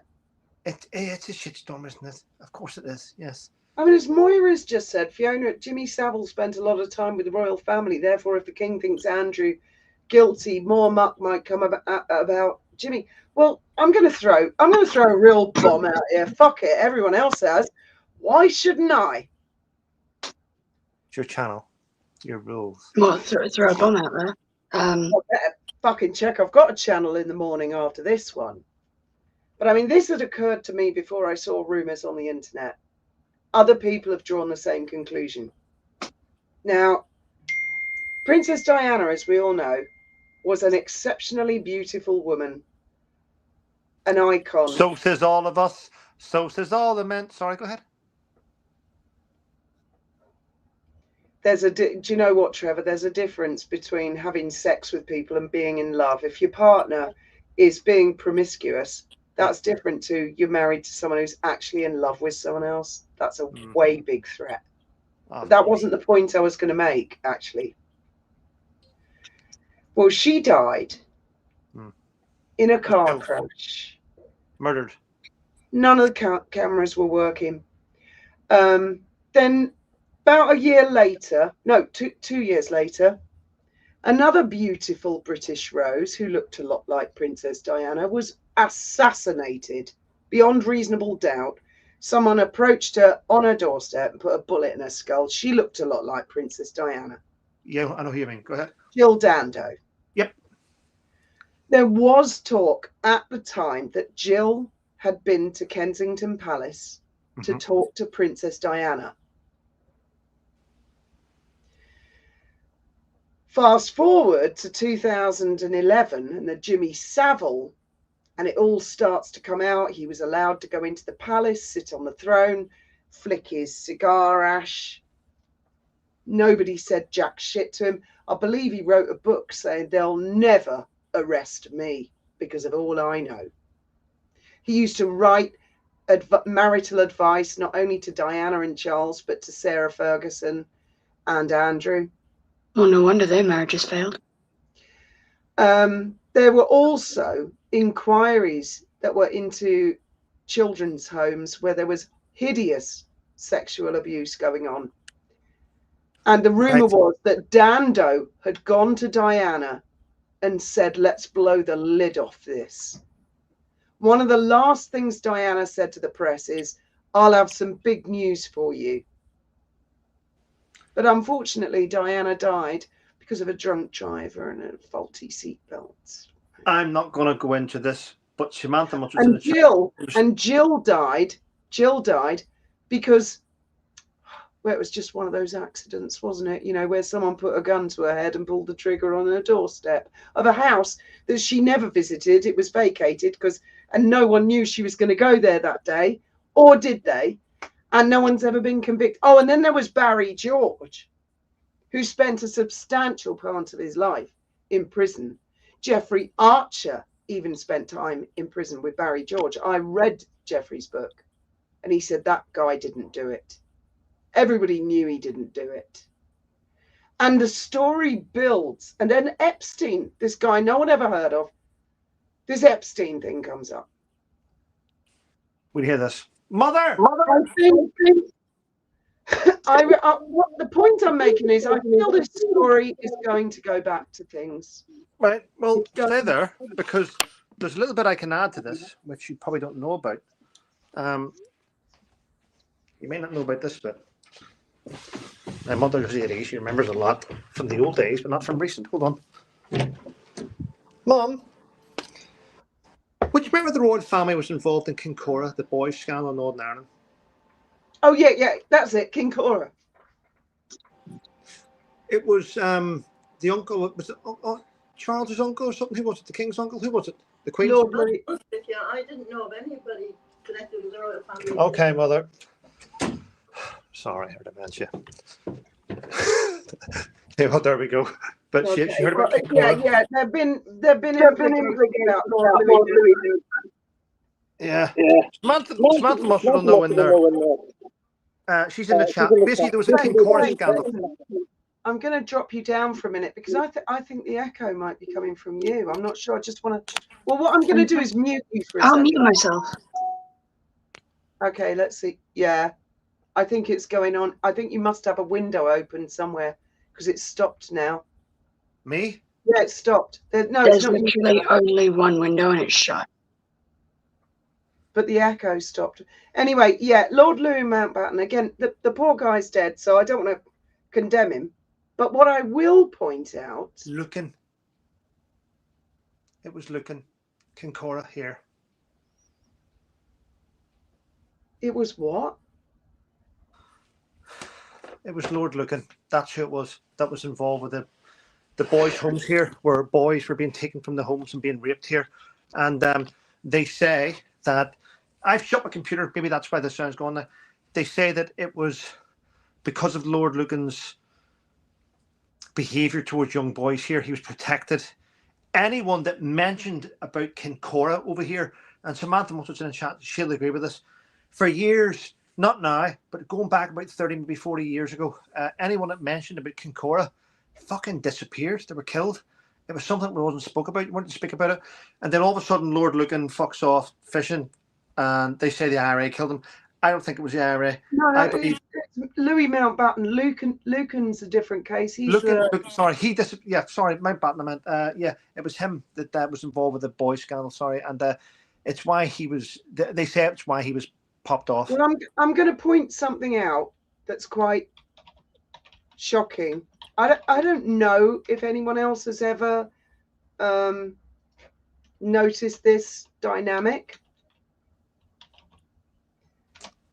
Well, I've shut my computer down, so I can't see any of the chat now. Okay, don't worry, Trevor. They hate us both all the time. Lord Louis Mountbatten was murdered on the 27th of August, 1979. Mm-hmm. Princess Diana died on the 31st of August, 1997. Both August. August is a good time. That's all I will say. August is a good time. People aren't looking. People are on holiday. I'm serious. So I know you are. Yeah, I think I got arrested. I believe Louis Mountbatten. I don't believe Louis Mountbatten was bumped by the IRA. I believe the IRA took the kudos for it, but I don't believe it was them. No, I don't either. I believe the Queen Mother was responsible for an awful lot of things. I think she was trying to handle the family in the old school way. She was like Don Corleone, but in the royal family. Yeah. I mean, I've read Lady C's book on her, and it's anybody reads that book, it is so clear. And Lady C has always maintained that Diana died in it's just an accident. But then I bought this other guy's book, John Morgan, and it's a really interesting book. It's very forensic, and Lady C inadvertently and accidentally backs John Morgan up, and the two stories meet together, and it becomes so obvious it was the Queen Mother. Lord Louis Mountbatten, the Queen Mother, was alive when that happened. There was a lot of bad shit used to go down. I'm not saying there isn't bad shit goes down these days, but then Jill Dando it's there is a lot, and then you add Bishop Peter Ball to the mix. There is so much, and it seems there's a lot of emphasis on the Epstein, and people don't realize about the children's homes connected to Jimmy Savile, who was connected to the royal family, Margaret Thatcher. I mean, I have not got a tin hat on. I've got a pair of eyes, pair of ears, and a mouth, which will probably be shut the fuck up by YouTube by tomorrow morning. This is the day I get thrown off YouTube. You know, I mean, I'm just testing out some ideas. If we're not allowed to talk about certain things, like Meghan at Birkenhead had some sort of a cushion up her dress which fell to the ground when they left, right? That everybody knows about that. It's on Getty Images. No one's allowed to talk about it. Shh, right? But then these other subjects, no one's allowed to talk about it. Oh, why? Because they're royal, because they're rich, because they're famous. How does a little kid stand a chance in a foster home or a care home if the most god-awful things are happening and powerful, rich people like Jimmy Savile or possibly royals? How do they even stand a chance if no one's allowed to ask questions, examine, look at it? Well, my mindset's changed from a guy that used to be commanded by Andrew to a guy now that thinks Andrew's a complete sexual predator. I think Andrew's the least of their worries, quite frankly. I know. He is. I think he's probably a red-blooded male who likes to shag women of legal age. I don't believe he's a paedophile. Oh, I didn't say he's a paedophile. Paedophile is someone who shags little kids, not young ladies. Have you not seen the photographs of kids being passed out lying on sofas and stuff around Epstein's house? Photographs, kids lying, I don't know what's wrong. They're fast asleep. Kids lying fast asleep over sofas and chairs all over Epstein's fucking lair. I'd have to look at them to see the context. Yeah, it doesn't matter. I mean, he but the doesn't problem have children. Nobody can, because the damn judges won't release it. Yeah. Trump has asked for it to be released. I believe there are a lot of Democratic politicians in America who have said, release the damn files. A lot of people are saying, release the damn files in full context, not just drip, drip, drip, full context. I would like to know why, and for anyone out there, please let me know. Right, I see still, let's talk about the special forces for a minute. For one context, I see photographs still today, whenever people put photographs up of special forces guys, and they black out their eyes, and they black out their face. And I think, why? That was taken in 1975. He's fucking 70 now.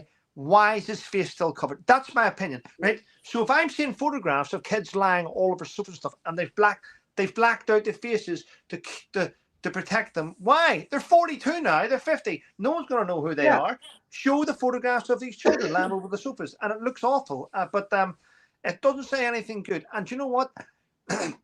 Show the photographs of the ladies that Andrew's lying across her knee. Why is everyone being protected? Exactly. They're clearly, I can tell looking at them, their legs, their figures, they're most likely women in their mid to late 20s, possibly early 30s.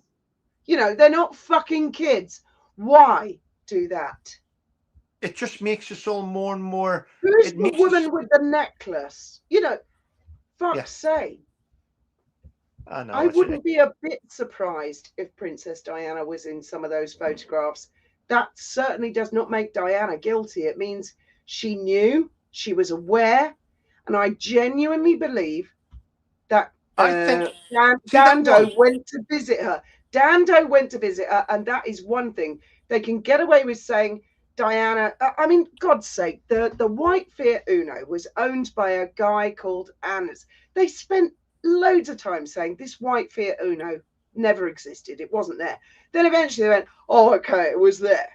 And then the guy that owned the car, Anders or whatever he was called, didn't he commit suicide by wrapping himself up in barbed wire, shoot himself in the head, then drive his car into the lake, set fire to himself? I mean, Fuck off. It was the most unrealistic suicide. It was clearly a murder. Did you see that? Clearly. The photograph. So they The spend photograph. 2 years denying he exists, and then they go, oh, he killed himself. Then we get to George Smith, who was a hero in the Falklands Island at war, and he was on the Sir Galahad. So he had PTSD like you, Trevor. He worked for Charles, and I think a lot of people know, he said that he was raped by a male member of staff that worked for Charles. And he wasn't believed. And they said, oh, he's a drunk, oh, he's this, he's that, you know, drunk driver, seatbelt, oh, George Smith, just a drunk. And he went to Princess Diana and he told her all about how he had walked in on, well, I won't go there because I don't think people are ready to hear that yet.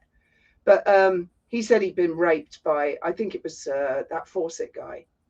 He went to Diana, she recorded him on a dictaphone, and she kept that in the little mahogany box on her desk. After her death, Paul Burrell took the mahogany box and hid it. Oh, what happened to Burrell? Oh, he was tormented. He was accused of dressing up in her dresses. He was accused of stealing stuff. They arrested him. He went to trial. Trial fell apart when the Queen went, oh, I just remembered. Yeah, that's okay. Oh, fuck off. You know, God's sake, how many times? And I'm a monarchist. They have, I tell you what, they've been punching this Andrew situation and Epstein way too far. This bubble is going to burst. I'm probably one of the Diana's most in the photograph. monarchists. That photograph with Andrew lying across the legs of people. The person with the Oh, and necklace, right? George Smith killed himself, didn't he? Oh, yeah. He was a troubled soul. Oh, he killed. Another witness just committed suicide. Sorry, Trevor. I believe the person with the necklace standing behind Andrew on the right-hand side, the light blue dress, is Diana herself. And they've hid her face. They've hid her face. Don't know why they've done it. Maybe it's because it's to save the dignity, because she's not here anymore. But I believe that is Princess Diana standing behind Andrew with that beautiful necklace. That necklace is worth a fortune. That's not an ordinary member. Do you know what? I had exactly the same thought. She had a fabulous figure, and it's distinctive. That's Diana standing there. And they've hid it. How many times in private conversations have I told you there's a string of dead bodies connected? That I could do a video on a string of at least 27 dead bodies. It would be your last ever video, though. Exactly, and that's why I've told you I can't do it. I cannot do it. Yeah, don't. I mean, Fiona, I don't know. Why did the boat blow up? Well, she does smoke and the gas was leaking. And I committed suicide by sinking my own boat, but tying myself up and handcuffing myself to the bottom of the boat. And I blew my brains out before I did it. So you heard it here first, guys. If something happens. But they'd actually, in this day and age, they've become more sophisticated from the days of the Queen Mother. And they've realised it's easier to write people off as a loony. I feel like I'm more likely to end you. Smear their character, Trevor, like you. Smear them, make them to be a nasty, vile baby killer that steals money from charities. Yeah, exactly. But the sad truth is that the truth does always come out, and it will come out. Did you ever see that TV trilogy, To Play the King and all that, Francis Urquhart? Did you ever watch that? House of Cards? I have watched I've watched all the House of Cards. Have you? The British one? Yes, and the American one. I've watched them both. Loved it. I mean, the way the British one ended in the end was basically Francis Urquhart's wife said to him, he would always go to his wife and say, fix it, and she'd fix it. And this one time she said, yes, I'll fix it.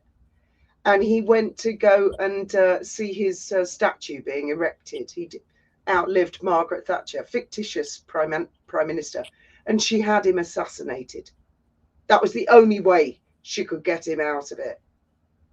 It seems, though, that assassination is the only... See if you lift up the UK and you put it in the middle of America, Keir Starmer wouldn't be here anymore. Wasn't he in charge of some child scandal? I mean, I've been here for years, but I have heard people say that. Keir Starmer? He was the director of public prosecution for something. He was the Attorney General in charge of all the investigations into Jimmy Savile, and he said there was nothing to see here, and he turned hundreds of files of young children being abused. He ignored them, and now he's the Prime Minister. Right. But who's his Attorney General now? Do you know who the Attorney General is now? I've no idea. It's a guy called Roger Hamer, who's now the Attorney General of the UK, in charge of all the... Never heard of him. Well, Roger Hamer used to be the legal representative for Gerry Adams in the IRA. Okay. Now he's in charge of UK law. Yet he spent years and years giving advice to the Irish Republican Army and Sinn Féin on how to circumnavigate British law. And now he's in charge of it. And the minute he becomes in charge of it, what hits the headlines? Gerry Adams might get compensation. So I don't trust this government. I think they're a terrorist-loving government.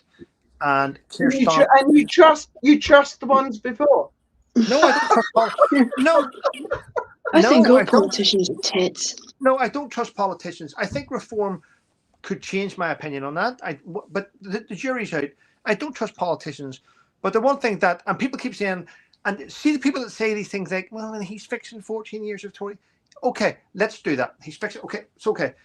But did he have to put a death tax on soldiers killed in combat? Keir Starmer did that. So basically you're killed in combat serving your country. And say you're killed in combat and you have the highest amount of insurance out, you'll get what? £350,000, your life's worth. And Keir Starmer wants to take 120 of that for taxes. So you can't blame the Tories on that, though. No, but there's a lot of stuff. Left, right. I think they all piss in the same pot. Yeah, I agree with you. There's no fucking difference. Well, all of them. The one thing that I've seen, I've seen it right in front of me. That's why, Trevor, I don't get involved in politics. I have no respect for any of them. Well, I don't. But whenever I was taking on the government, whenever I took on the Ministry of Defence, I had to take on the government's legal department, the GLD. Now, this is the crazy thing. My barrister, I won't tell you his name, but the barrister that I had kept coming to me, and so basically I was negotiating my barrister. My barrister was going away and negotiating with the MOD barristers. Then I found out that my barrister is employed in the same chambers as the MOD's barristers. So all the barristers are working under the one firm. No, Trevor, that's normal. Right, let me explain. Crazy. No, let me explain. Crazy. That's totally normal. For example, with criminal cases, you have solicitors who work for the Crown Prosecution Service, and all they ever do is prosecution. And then you have independent private solicitors who have clients who are criminals and they're defending them. But when you appoint a barrister, barristers work for both sides. They're not employed directly by the Crown Prosecution, doesn't employ any barrister. They go to a chambers and they will choose a barrister the same as a client can choose a barrister. So one day a barrister may be working for the prosecution and the next day they're working defense. So barristers don't work specifically for one side or the other. That's very common. And actually, when I was well, I don't want to go into it, but I was invited into, I had to take a phone call in Lewis Crown Court at one point, and I was invited into where the barristers go. And I was amazed at how barristers that were opponents in court, they know each other, they sometimes work at the same chambers, they're, you know, it's different, they're independent. So that's okay, I wasn't aware of that, yeah. But my barrister said that he kept saying that he was basically, when they were in court, they were loggerheads, but then they would go and sit down. He went out the night before to have a chat with the MOD's government legal department barristers. That would be normal. They were having a meal discussing my case. I did not know that was a normal thing. I would highly recommend, if you can, get the box set of Rumpole of the Bailey And it's so cleverly written. It explains the entire legal system, and also it explains how politics can affect the legal system as well. It's genius, totally and really funny as well. I still think all politicians are tits who are just playing a game of soggy biscuit with the law. A game of soggy biscuit? Soggy, what's that? Chucking out, dunking it in your tea and then throwing it. Trust me, you don't want to be the one to eat the soggy biscuit. When this live is over, ask Ben when he's awake what soggy biscuit means. I just heard a little bit of movement of the lesser spotted Ben. I thought I heard him, his phone go and him talking to some. He's probably talking to some girls or something, laughing about having me dragged up some god awful mountain. Just so you're not going. Who's going to look after the cat and give her? No, I've already started. No. Fiona, Faith, I'm going to have to go. My mother's moving around. I'm going to go down and keep an eye on her. But thanks for having me on. It's been wonderful. I'm always being educated by women these days. I don't know why. Men seem to be a little bit stupid. I don't get nothing from nonsense. Thank you so much for coming up, Trevor. Thank you. Have a wonderful Christmas, the two of you. Okay? And you. Bye. Bye. Oh, he's gone quick. Well, I thought. No, it's still going. It must be me. Are you sure it's not just your ice machine or something? No, I can hear you. Well, I've just moved position, so. Oh, she's gone dark and she's light again. Well, I minimised it. I'm trying to figure out where the damn echo is coming from. Because Trevor's gone now, so he's clearly not guilty. Oh, it stopped. Have you muted yourself? You've muted. It's coming from you. Well, then you can deal with it. I can't hear an echo. I can. Well, then you're just going to have to deal with it. I thought that we would. Oh, hi, Dave Murphy. Yeah, but I can hear it. It's like, hi, Dave. It's like when you phone someone up and you can hear yourself talking, but like interrupting yourself. I thought we'd stay until midnight, our time here in Spain. I know that it's not Christmas Day for you, Faith, but you can pretend you're actually Spanish. My daughter is Spanish. I would rather be knocked out until 12 a.m. the next day.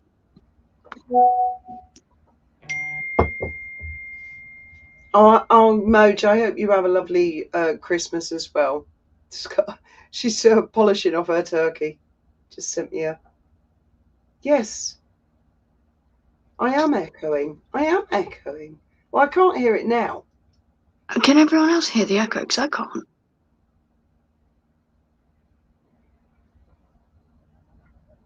TMTV says it's small negligence. Yeah, but it's stopped now. That's so strange.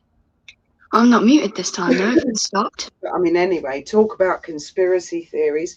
What do you remember Jill Dando? Well, no, you wouldn't remember her, but have you heard of her, Faith? She was lovely. Really. Do I look like someone who remembers names?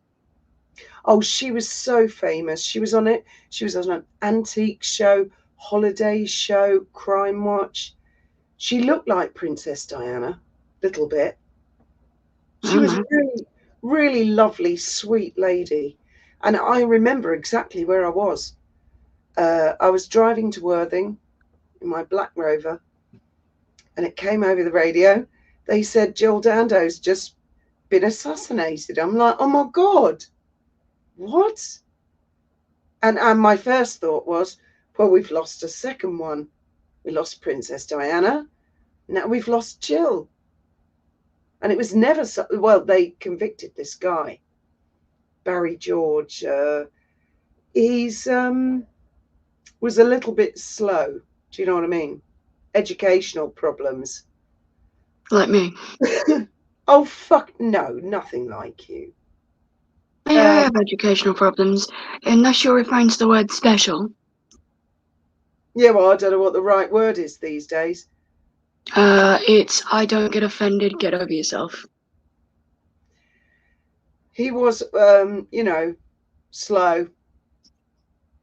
You know what I mean. Don't be obtuse, Faith. You know exactly what I mean. And I mean, your father was I'm really. being accused of shit I haven't done. Your father was really on Barry George's side because he was a firearms expert. And I mean, basically, they convicted him on the basis that they said there was some GSR in his pocket, which could have come from a firework or fucking anywhere. And they never proved forensically that it came from the specific gun. And the guy spent years in prison before finally, and it was thanks to the public, really, and the press. They kept saying, what the fuck, what the fuck, what the fuck? It was clearly a hit. Jill was assassinated by a professional hitman. Oh yeah, GSR in a pocket doesn't really make sense. I mean, he was a lonely soul, he'd been maybe stalked Princess Diana a little bit, but there were a lot of people who did that. Paparazzi, for a start. Jeffrey Archer, like I say, he was in prison with him. There's so many questions, and there are all these golden threads, and I have a feeling that a perfect storm is Oh, So when people talk about Epstein, I think what they don't realize is they might be looking at the beginning up the big arse of a massive story. oh yeah, there is. But I mean, it doesn't affect me, so I don't care. It would if at some point in your life you discovered something that powerful people didn't want you to say. I mean, And then Michael Jackson was there, but he looked incredibly disgusted in the only picture he was in, and he looked really uncomfortable. There were others, weren't there? Yeah, but everyone's saying he was only there for financial advice once. He only went there once. He looked really uncomfortable in that one picture, and he never went back. So, Well, it's interesting actually that he was in the pic. I saw the picture of him there. Well, Michael had a lot of allegations thrown at him. It's almost as if Jeffrey Epstein was primarily a professional blackmailer. he was. That's how it comes across to me. He was. He was also great Secondarily, at secondarily, Jeffrey was a paedophile and all sorts, and Jeffrey was getting away with a lot of things. But it would appear to me that the primary problem with Epstein is he was a blackmailer. He knew everything about everybody.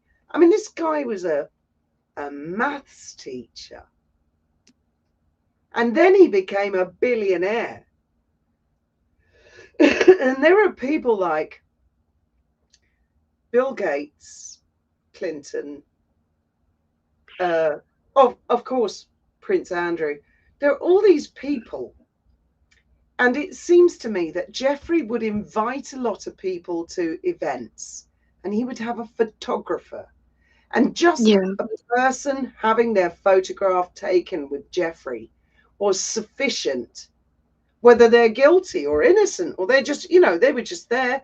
Piers Morgan, I think, has even had his photograph taken with him. Donald Trump, there's loads of people. And that Jeffrey would have, say, photographer, get a picture of me, got one there. I mean, it was a photograph that brought Prince Andrew down.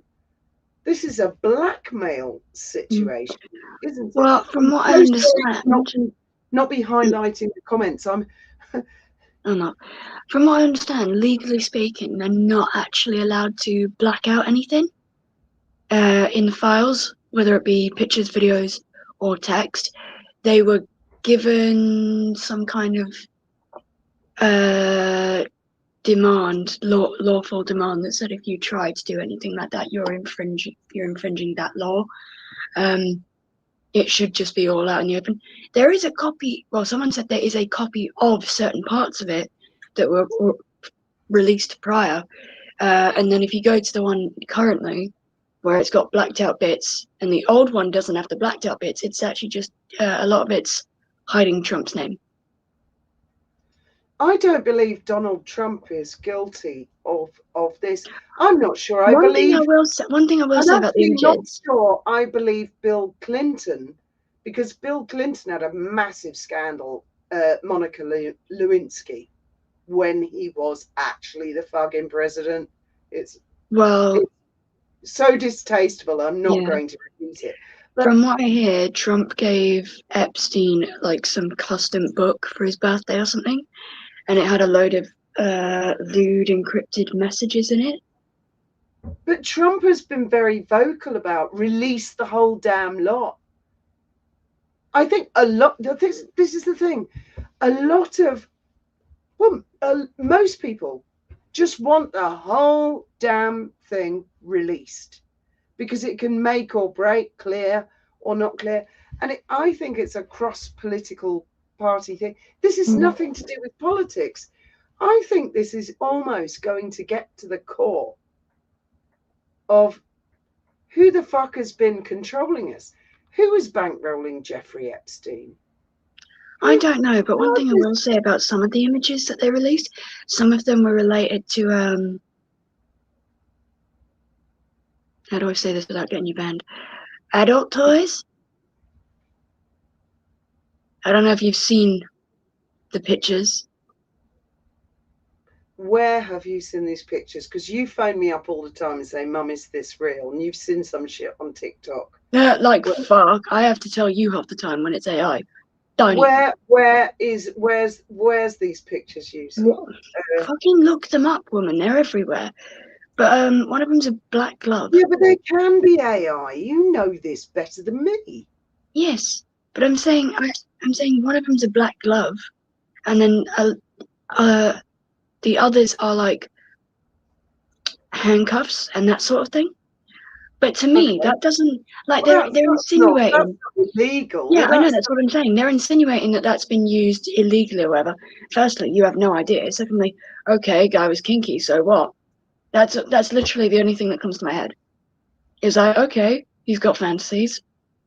Bit weird that you're posting that, of all things, on the internet. Your dad has done worse to me. Oh my God. I mean, I was trying not to go there. If you want to go there, go for it.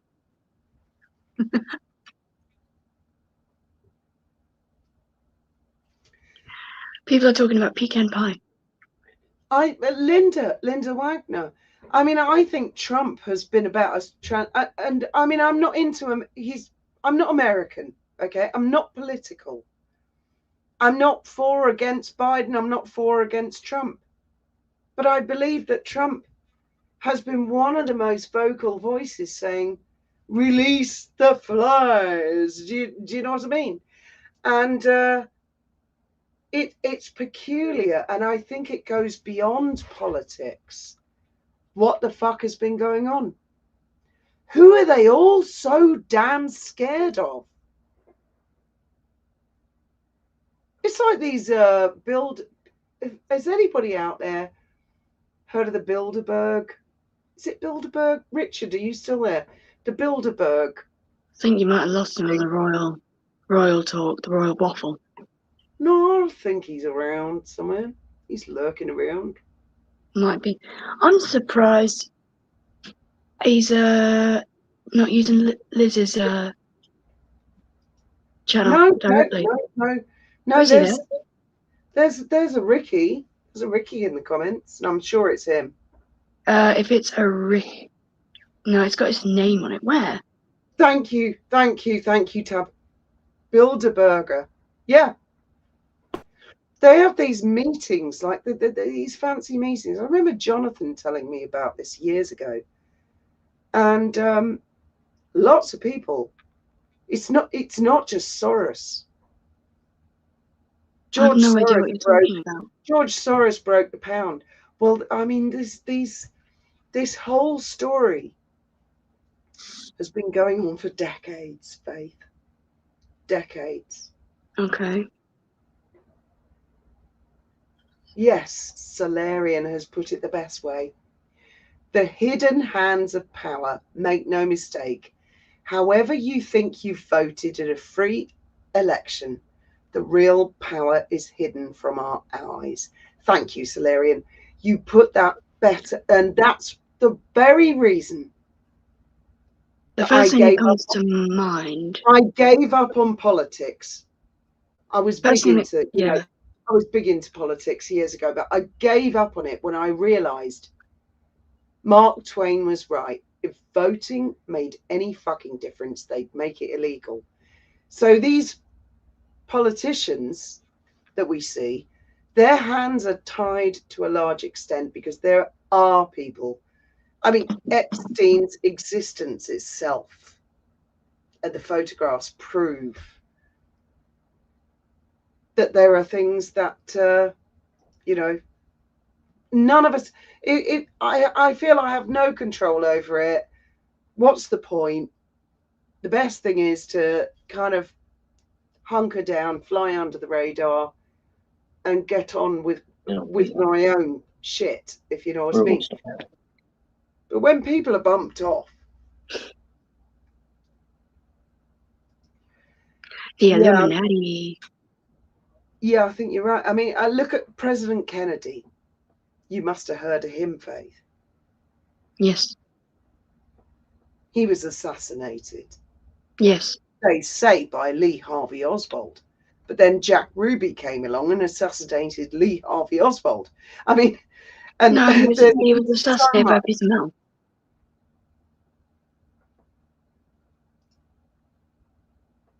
Merry Christmas, Lindrick.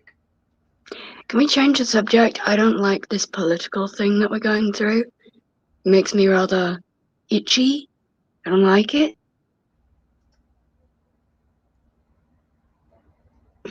Yeah, okay. I mean, it's not political. That's the whole point. It's not political. Fun fact, literally everything is political. Whether it be a children's book, oh, can't have that, got to ban this, got to ban that. Anything you say can and will be political. So I'd rather we don't. Well, I mean, your whole life, if you like, is political. It's a call Yes. to human conflict. You're going to come across that if you go into the supermarket and someone's grumpy with you. You could say that's political. I come across human conflict every time I go over there, and Ben happens to be in the exact same spot. Oh, for God's sake, got to twist this round. Ben's asleep. He's not even involved in the discussion. That's fine. There For you once, go. There he is. There he shut the is. fuck up. There he is. Finally. Yes, Netflix. I'll tell you what Netflix is. It's boring as shit. But I have told to you. watch. I'm serious, man. I've got to watch I don't have Netflix anymore. I haven't had it for quite a while. Cancelled it.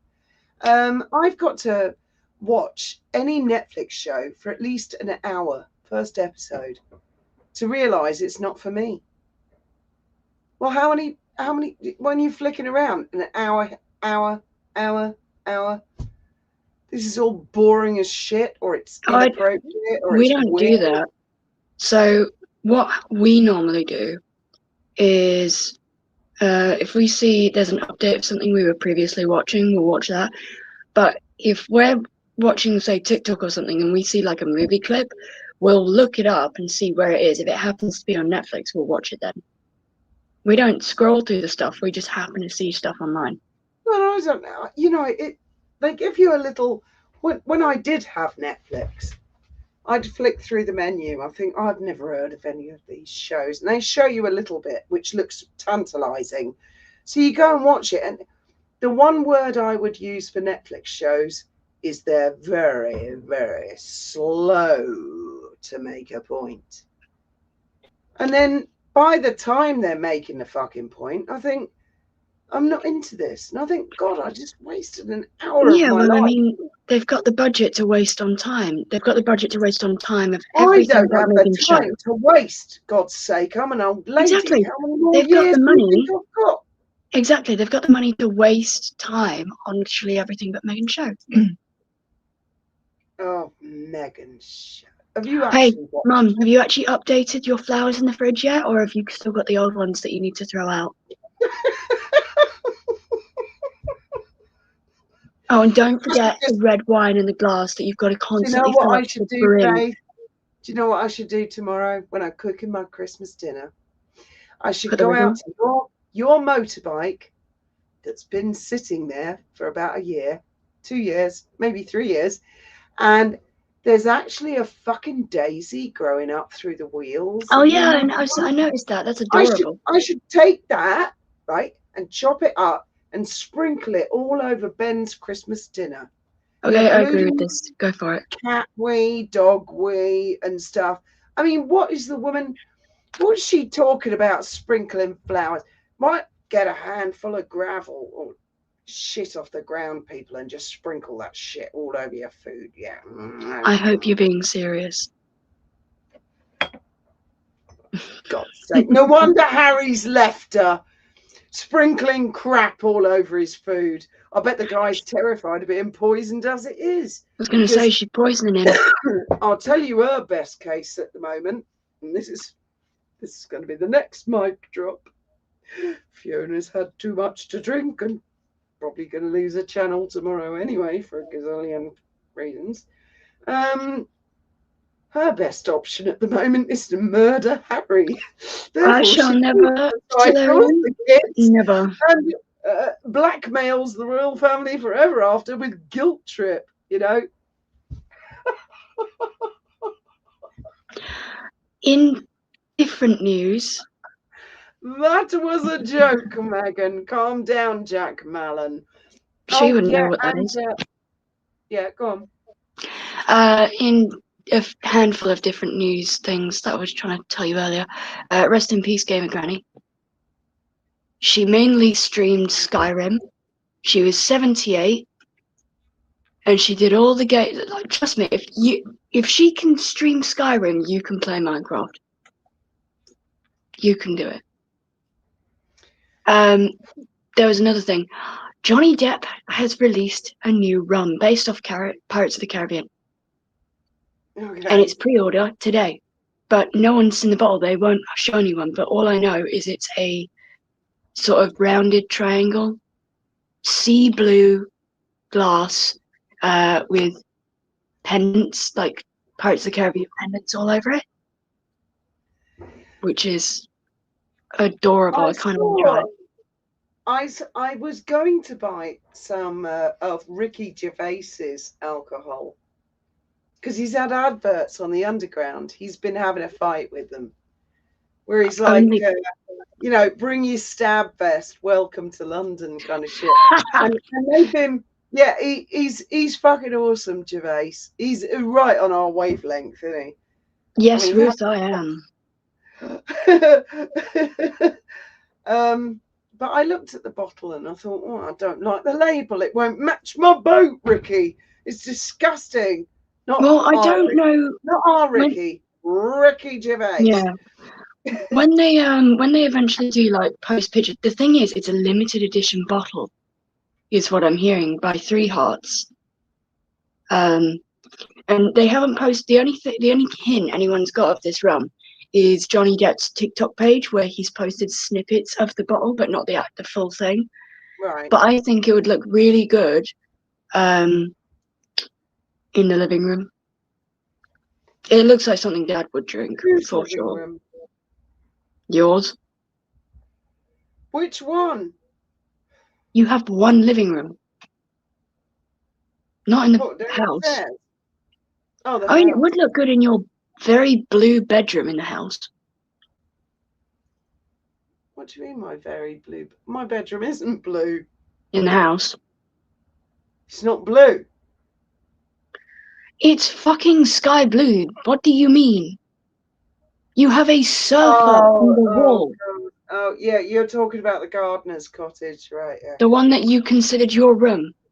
Because you and Dad literally couldn't share a bed most of the time because you starfished in your sleep and fought for the covers. That was a long time ago, actually. You know what could have fixed that, by the way? 2 sets of duvets and a pillow in between. No. Well, Dad would grab hold of the duvet, and then he'd roll over.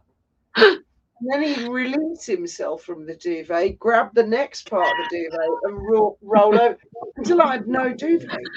He does but that to me. This you're one going- does that as well. We do Yeah, either. Yes, probably you a do. guy. But that was years ago, Faith. Once he got cancer, once we knew he had cancer, he said, "Can you sleep in the bed with me?" So I was in his room. So I've not really considered that my room for a long time. Mm. Oh, on I the just heard a thud. Oh, I can hear movement. He is alive. He's living. on Oh, a stop it, Faith. Be nice to him. It's Christmas. I will be neutral. I shall believe it when I see it. On the cancer-related note, I hear, which state was it? Illinois, I think, has started allowing what's the thing for it? Medically assisted. Oh no, let's not talk about things like that, please. Well, apparently they've brought that into that state. Just don't want to talk about it. That's a huge subject. Well, yeah, but prior to Dad getting cancer, I would not have agreed with it whatsoever. However, with the amount of pain he was in towards the end, I do kind of say if they want to do it, because they're in so much pain, let them. I'll tell you what I think. When we were in hospital and they were testing Dad. Is it really 209? Sorry? No, you highlighted Beverly's comment for Johnny Depp's rum, and now I kind of agree on it. Yeah. When Graham went into hospital and he was on the painkillers, they were, they had to call the chemist if he wanted an increase, and that involved having 2 nurses and stuff. And she was called Bronwyn James. She came and she said, "Have we hit the sweet spot?" And Graham said yes. And then it got worse. And in the end, he said, "Can I go on the box?" And she said, "Are you sure? Are you both sure?" And we didn't really understand what she meant by that. I'm guessing if they don't get the box right, the box put you to sleep. Well, basically, yeah, when he went on the box, I think he had a stroke, a series of strokes. He lost his speech, and I mean, I remember saying to you as he had a stroke, and you told me to shut the fuck up because I was right next to him. No, I did not. I would not be so hard. You did, because I was stood close right next to him, and I didn't mean to say it that loud, but it really did look. So I was worried. Yeah. And then we went outside. Yeah. You went, "Yeah, I think he has." Yeah, I think he had more than that. I think the more he had, the more noticeable it got. Because if he did have more prior to that, I would not have noticed. Yeah. So many people have been so kind, so loving about your dad. It's so lovely. Because the one thing your dad always wanted was to make friends and to be remembered. That was his major thing all the time I was with him. Yeah, all the years, all 25 years, he wanted to leave his mark. And I think he would just be... Cindy asks if it was the box of end-of-life comfort meds. Yeah, it was. With the lock. I don't know. I'm going to assume it's not. The reason they put the lock is it's like a syringe inside with a load of files that are feeding. Yeah, it's a through. lockbox designed to stop us, the people who care about the person, seeing them in pain, not purposely push a bit too much to make them stop feeling pain. Yeah, exactly. And there was a moment that I looked at that box and I wondered if I could crack it. Well, only one moment. I had about 3 of them. No, there was only one moment. I kept staring at that box, to be fair. You had one moment. I kept looking at the fucker. Yeah. But he is here. And Faith and I both saw something just incredible come out of the top of Graham's head. I'm so glad you saw it at the same time as me, Faith. Or I'd have thought I was going mad. It's not the first time we've experienced something like that at the exact same time. Yeah, and Ben was in the room, but he didn't see it. Neither did Mark. No, neither did Braden.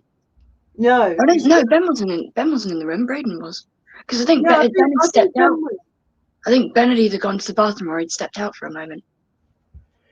No, I think all of us were in the room. No, he wasn't, because I remember you were stood the side closest to the window, holding his hand. I was the other side, and Braden was to my left.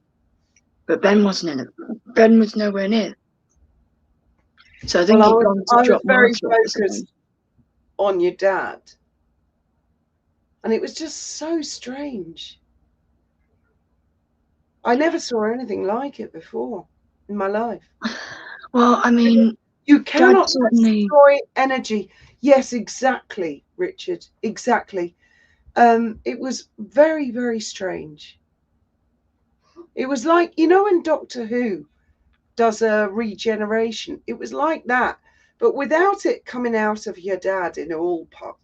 It was just a small part, and it was about 3 or 4 days before he physically died. I think it was the night before, actually. No, it went on, because believe me, it just felt like his pain went on. Well, he certainly left his mark, much like the time we walked back from the walk, and then he stopped in the middle of the pavement and then power walked home and left us there. And by the time we got to the house, he'd just come out from where the bedrooms are, and we all went, "What the fuck?" Needed a shit. I shit myself. I ran out of the walk and he went, "I got the shits." Yeah, and that made both you kids laugh. Yeah, he's left his mark in quite a few places. He was a fucking legend. Fucking legend. And he is definitely here. I mean, I don't know how Richard feels. I don't know how Vicky feels, and I don't know how you feel or Ben, but me personally, I feel he's around. I kind of know when he's here and when he's not. Do you know what I mean? The days I feel he's not around, I feel a bit depressed. But I know the days he's around. When I'm working on the boat, when I'm working on the car, when I'm doing stuff, he's saying shit to me. Well, when you're working on the car, they said, "Oh, don't fucking do that." I know. You're doing the wrong thing there. He's actually said to me, "Fuck the Lexus off. Get rid of it." And yeah, along with all the other problems. I spoke to Mick the other night, and he said, "What would our kids say?" And I said, he'd say, "Fuck it off." But I'm not going. I told Mick I can't. That was his car. I can't. That's the last bastion.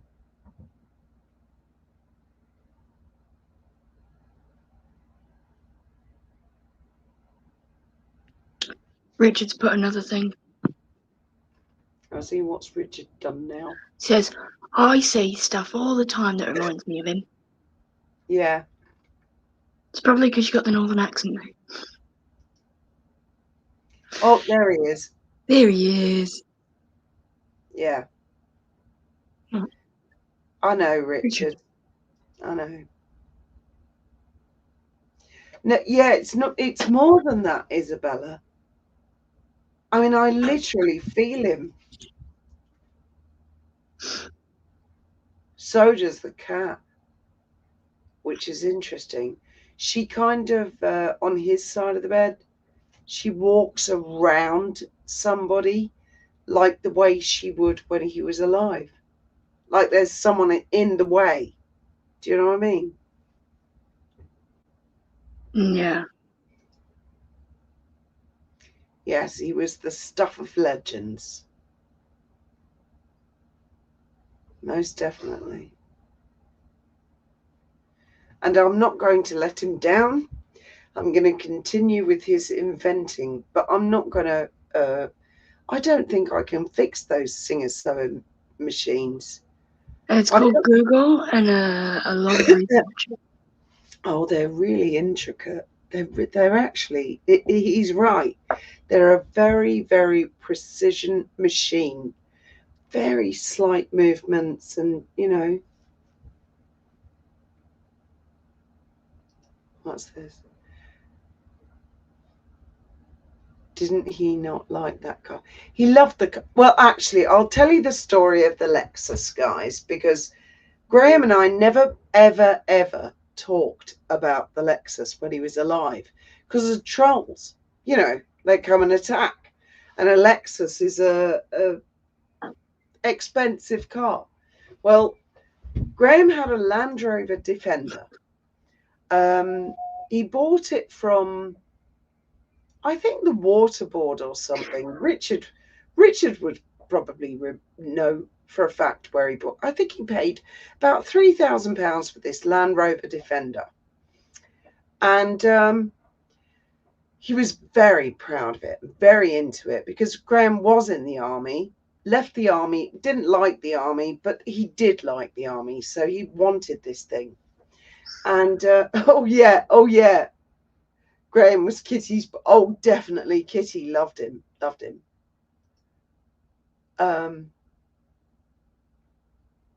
You're joking. You've got one too, Richard. Oh my God.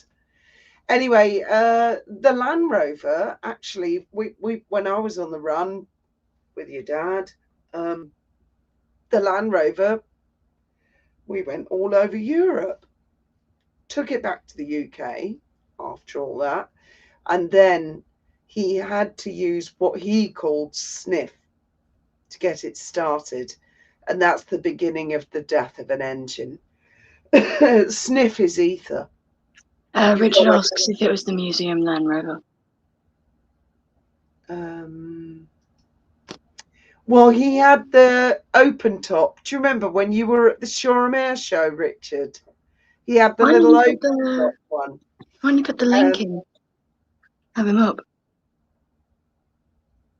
I can if you dare. It would certainly save him having to type. Okay. You know why I'm asking, Richard, but I mean, yeah, sure. This will either go very well or horribly wrong. No, I'm only worried about Richard for obvious reasons. I know. I'm only teasing. So eventually, because the Land Rover needed sniff, Oranque, they call it here in Spain, ether. Apparently he had two. He did.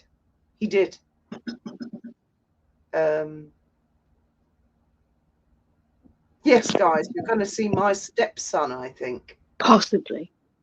Maybe. I'm just gonna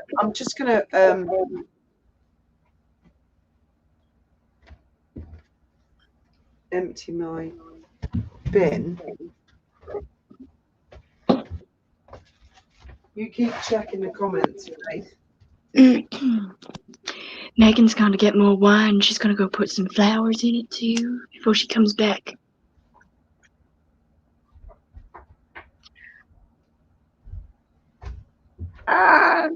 Where do I start with these? Land Rovers will take you anywhere. Yes, I love the Land Rovers and anything that goes off-road. Yeah, hit the link, Dicky boy. You're lucky, Fiona. It doesn't happen to everyone. My dad comes to me. It's comforting. Embrace it. Yeah.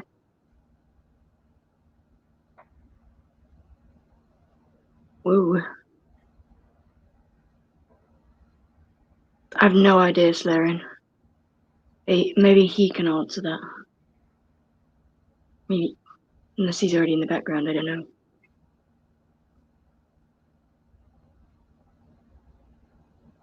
Oh, you're not gonna join, you chicken. You're just gonna wait till Saturday. Alright then. It's always when I'm not out there that you go out there. Oh, you've got an Singer Slam machine. Flour Pringles.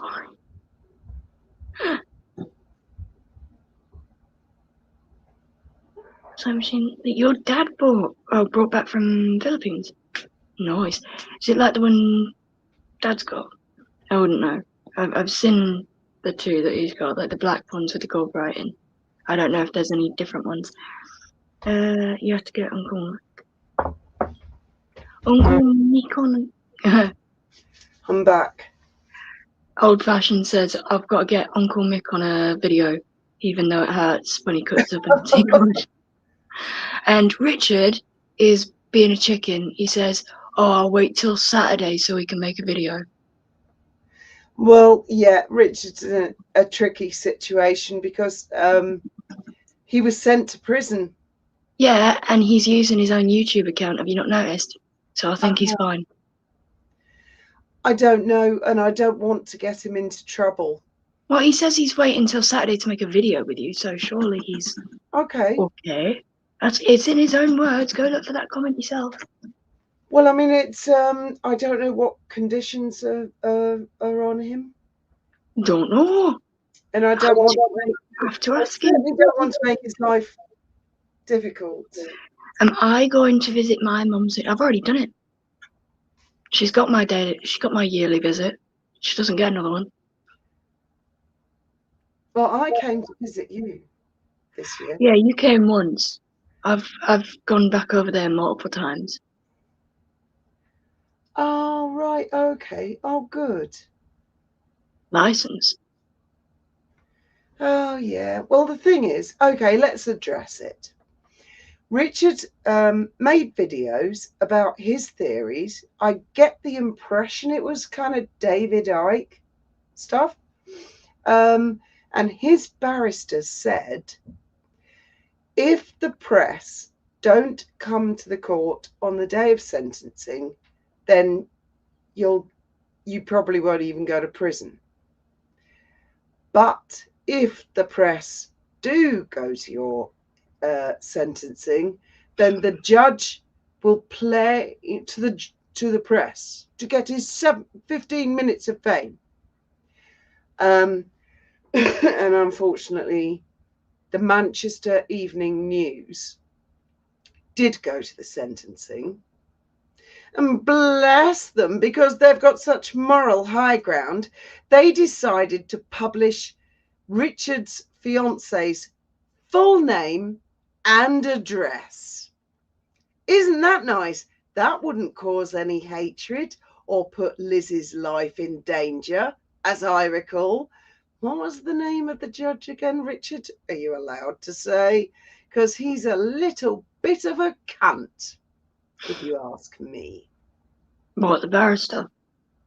No, the judge. Oh, the judge, yeah. Oh, the press are in the court. Oh, I'm ready for my close-up. Sounds like Megan. Imagine if Megan was a judge. A lot of judge. them are, aren't they? Silly little bitches. Mars, imagine if Megan was a judge on Suits. Oh my God. Megan on Suits of all things. She'd use Suits as like, don't worry, I've got experience. I was on Suits. Worst nightmare ever. Megan a judge. I sentence you to eat food with flowers on it. For the rest of Hell your yeah. life. Hell yeah, Dave Murphy. I mean, Liz, Richard's fiance, is the sweetest, most lovely, lovely girl ever. They Speaking of, you got married yet, mate? and she was literally nothing to do with anything Richard had been accused of. They literally published her full name and address. I was fucking horrified. And they were like, oh, anti-Semitic and all this. And the reason the press went for it is because Richard and I are related.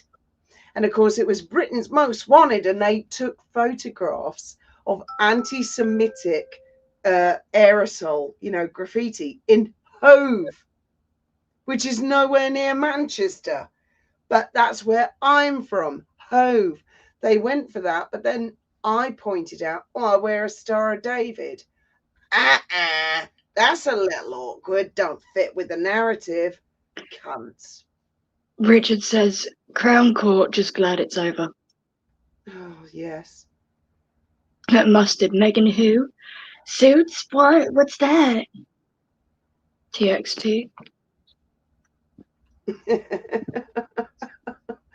Manchester Evening News are fucking shite. Aren't they all? Aren't they all? Yes. Not only her full address, but her name. Oh, that reminds me. Poor Liz is left. Richard's been hoisted off. He's gone to prison. Liz is home alone, a woman alone. And that her full address and name was published in the newspaper. Muzz, what's Short Cape? What's Short Cape? What is Short Cape? Old Fashioned's talking about it. I think they asked if you were drinking Short Cape, but I don't know what it is. No, I'm just drinking really cheap fucking... I don't know what it is, so I don't know. Oh. Oh, God, Mary Lou. I'm sorry.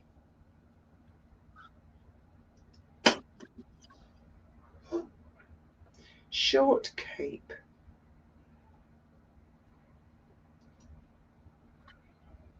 There you go, you found it. I don't know what it is. So you reckon that your wedding dress seamstress has an opening now? Possibly, but she hasn't actually responded since sending me that message yesterday. But can you go and have a chat with her about what sort of dress you want for free? Just have a conversation. I don't even know where the fuck she is. I need to Oh my God! I need to be on the other end of the country. No, I'm pretty sure I did ask her originally, but I've forgotten since.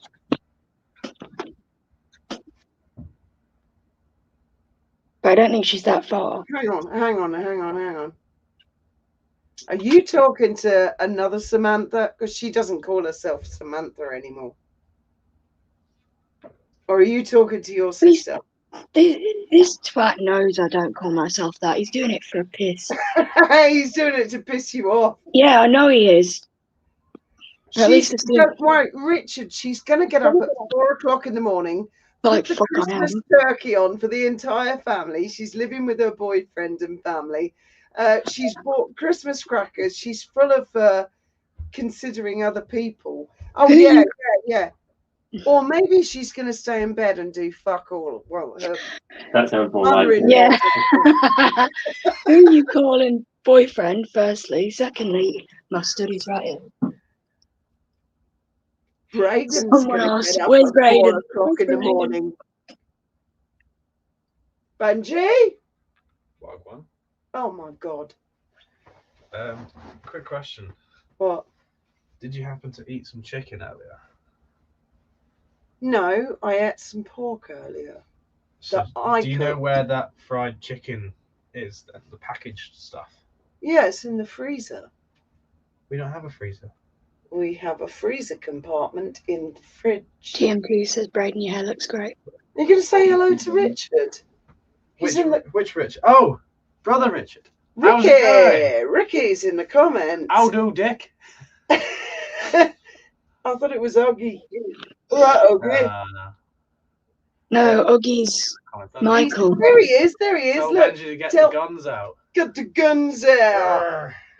No, it's cold. I got a hoodie on at the minute, and I'm not pulling my hoodie back because it's cold. Ben, I'll tell you the temperature actually. Oh, God. Give me a sec. Ben, that mountain is 3 times higher than the Rock of Gibraltar. It's 9 degrees. Ben. Yeah. Estepona Mountain is 1,450 meters high. Rock of Gibraltar's only 492.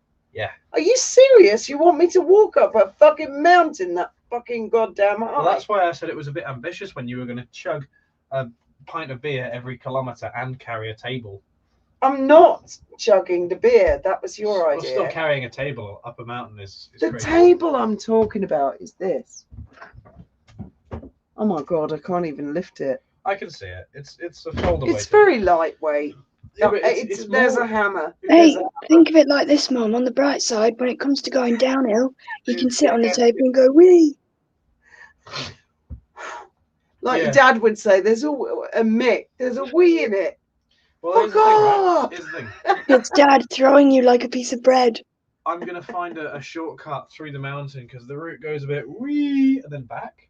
So, oh no, like Gibraltar. Yeah, but the thing is, it's probably a reason why it goes like that. It's probably like a sheer cliff face. I think climb up. Do you know what? My mate who lives in Gibraltar, her husband. No, Mustard, he's not. He's just playing a their game. 2 children want to join in. Can they join in, Ben? Who? My mate, her husband, and their 2 children would also like to come. This Becky? Yeah. Yeah, if they want to. But how old are the kids? Yeah, the kids have to take beer as well, you know. Sure, why not? Let's How old are the kids? Because otherwise it's non-alcoholic. Start them young with beer, gambling, and swearing. Because people always say to me, Ben, don't swear. There's kids around. They're going to grow up and swear anyway, so may as well start. Oh, they all do it in the playground. Exactly. So if you introduce it to them as a normal thing from a young age. Richard, I said to him today, what do you want for Christmas? He's like, look, Richard, I shower more these days, all right? Anyway, I said to him, let me buy you something. I bought Faith Yves Saint Laurent. What's that? It's a brand. Black opium. And she got me drugs. Then he put some deodorant on. I'm like, oh, that smells really nice. Oil remover for my clothes. And he goes, that's the Paco Rabanne you bought me years ago. I've still got the same fucking one. Yeah. The thing is, people keep buying me aftershave. I'm like, oh, great. Another thing I'm not. You're not Moses. You really don't have to go up. Don't worry, I'm not going to hammer out any stone tablets and bring them down. I think I am. No, but you might set a bush on fire by mistake with your cigarettes. I would turn a stick into a snake. Do you know, I've actually just decided that. No, you probably would pick up a snake by mistake. Son of God, I am Jesus too. Okay, this is like the 4th mic drop on my fucking channel. So, Son of God. Yes. Hold on, wait. Let me get. That would make Graham God. Yeah. Yeah. I'm just saying. I think that's an even funnier scene. Okay. He was a human vessel waiting to release the spirit, and now I've taken over. And what happens if someone tickles your armpits? Well, I'm fucked, aren't I? Because I'm nailed to a cross. Oh, stop it, Ben. This is like the worst fucking moment. There's 3 minutes to goddamn Christmas, man. 3 minutes to Christmas. Look, it's 23:57. What are we going to say when Christmas Day hits? Messiah complex. No, you need to say something a bit more unique than that. Richard, don't encourage him. What's he said? Messiah complex. It's not a complex, it's just a fact. Do you remember Braden talking about keeping badly? Never. If you have mischief in your name. Ben behaving badly. And there was a TV show called Men Behaving Badly. Yeah. Ah. Now I understand. Anyway, I'm gonna go cook Uh, myself chicken. Click on old You fashioned. know, my friend Imogen cooks her turkey the day before Christmas. I can't get over it. Yeah. What's wrong? I'll try that. I don't think I would do them. I might have to just make it though. Be even softer. That's fine. Dave Murphy, wasn't that the John was on? Oh God, Dave. Yeah. Do you know what? In Ish Island, my dad, when he died, I used to put a Christmas wreath on the family grave. My dad wasn't even buried there. His mother was. My dad was cremated. But every year, my father would be insistent to take a wreath and put it on his mother's grave. And I carried that on when my dad died. And there was just 1 year when you kids were on the boat in Brighton. And I just felt he wasn't at the grave. I thought if he's going to be anywhere, he's going to be on Far Ben because he loved boats. So I hung the wreath on the bow of the boat. And that was when I realized dead people don't hang out in cemeteries. Dead people who've passed, they want to be with the people that they love. I'll ask you something about that later. Oh, okay. Because I have a memory of the car going through the cemetery.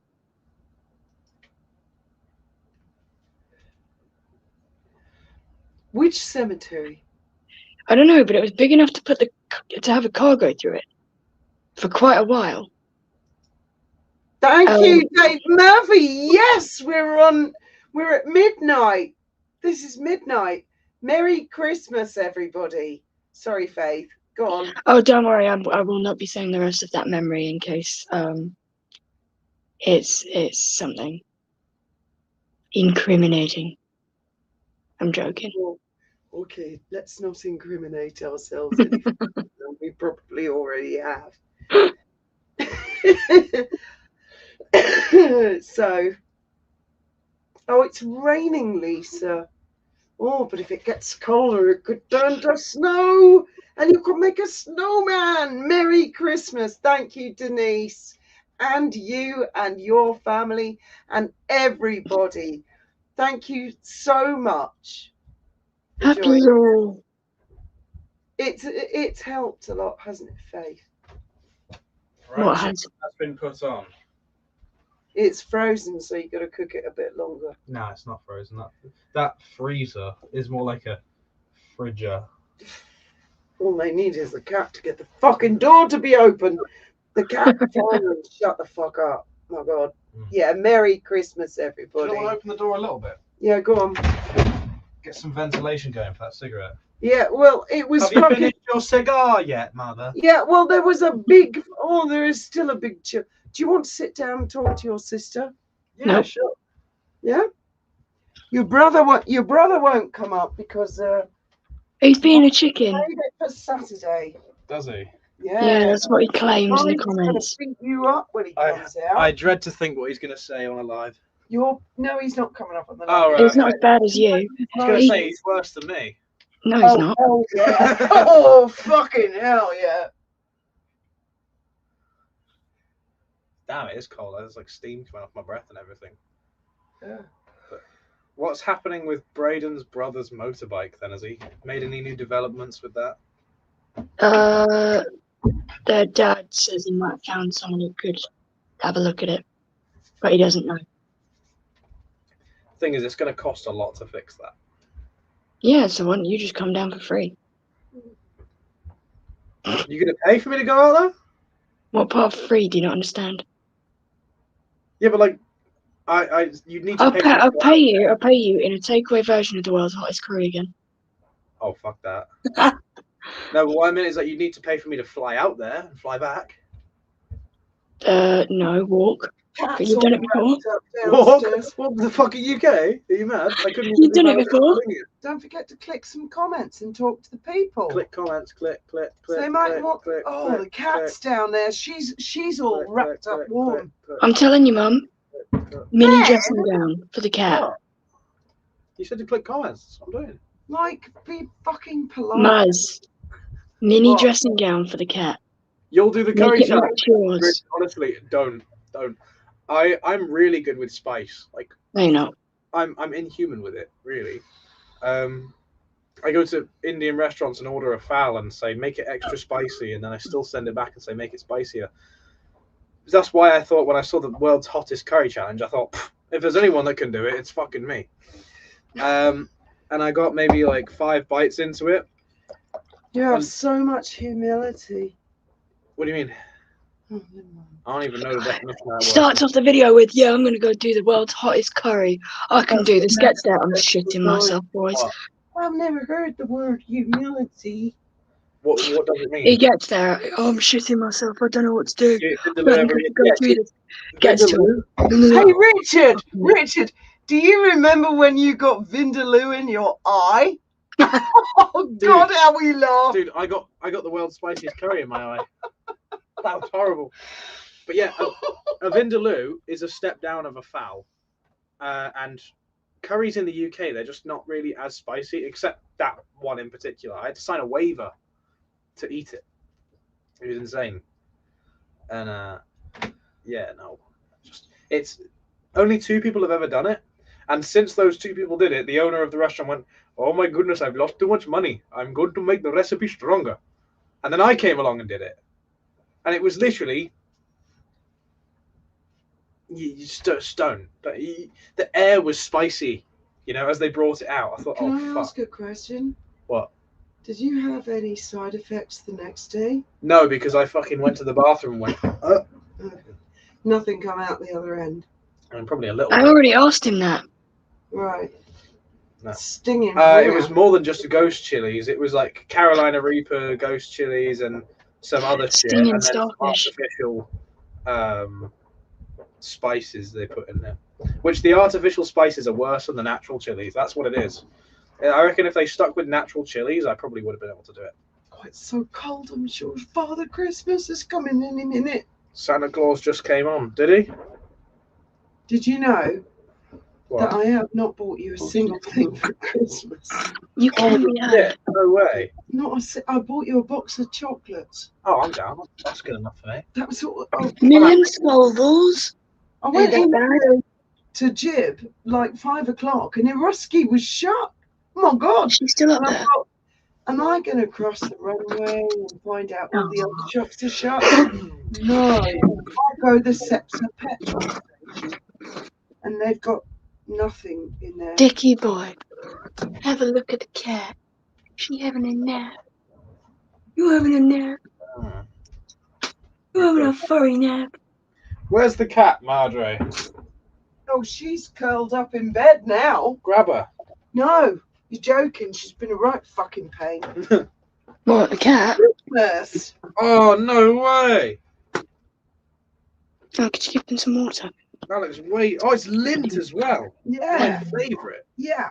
Oh, Go for it. Open it up and ask the people. oh, I need a knife because those of you on the live stream, look, I've got stuck fingernails. I'm one of them.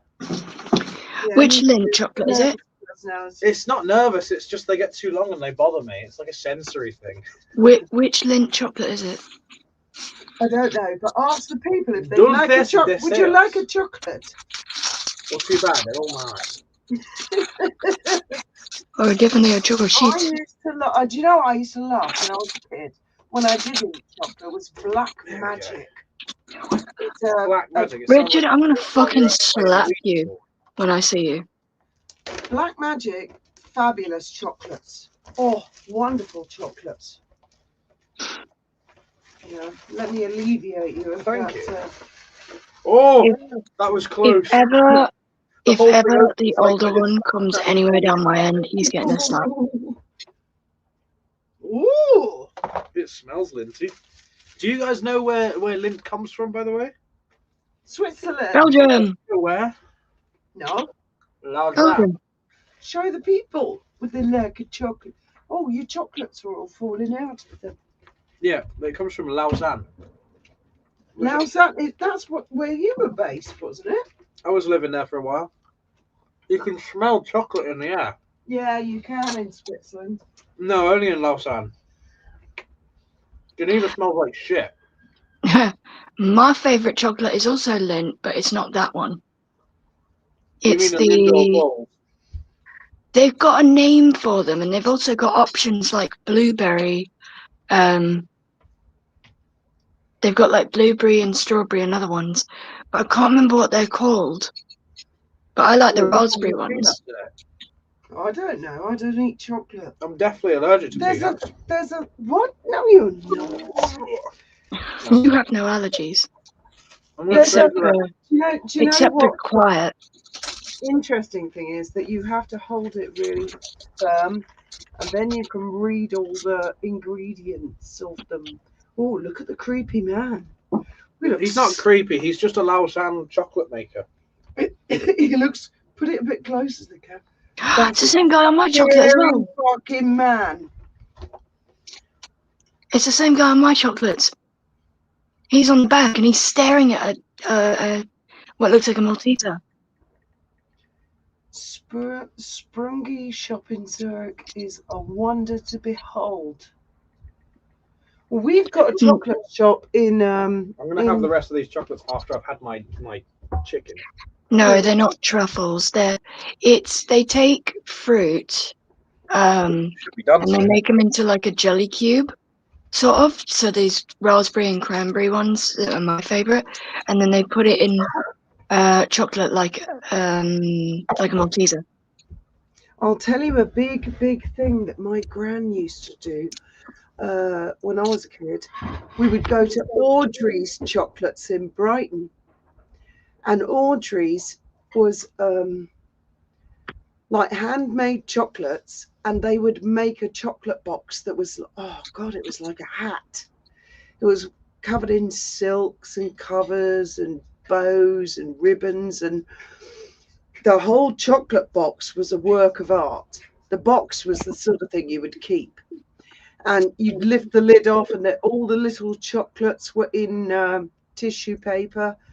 Oh, it was like a massive thing. I don't think Audrey's exists anymore. Did you hear that? Is it Father Christmas? No, it was a squeak. Show me. I don't think Squeak is going to squeak again, but he's asking Astrid to come down from the top of the shoe rack. Because she's up here. Oh, She's up there looking down. And he's right here. oh. Asking for her to come down. Because he can't get up there very easily. He can, but he's not very noisy about it. Aren't you? Well, our cat is on my bed. She's all wrapped up nice and warm now. She doesn't want the Come draft. here. Oh, I love cats. I love all animals. Tell me, little, ears. can you understand the other animals? He needs to grow into his ears. They're still Batman-sized. Astrid was like that as well when she was tiny. And that was only a few months ago. I know. And now she looks evil. I'm hoping my heron is going to come and visit tonight. What you doing? The back of my phone case is coming apart, so. Right, listen, Faith, I'm going to end the live now. I wish everyone a wonderful Christmas, and I will see all of you tomorrow. I'll, when I get up, I will cook the Christmas dinner, and I'll try and do a live from the kitchen. But I won't be able to look at the comments much because I'll have to do it on my phone down in the galley. That's fine.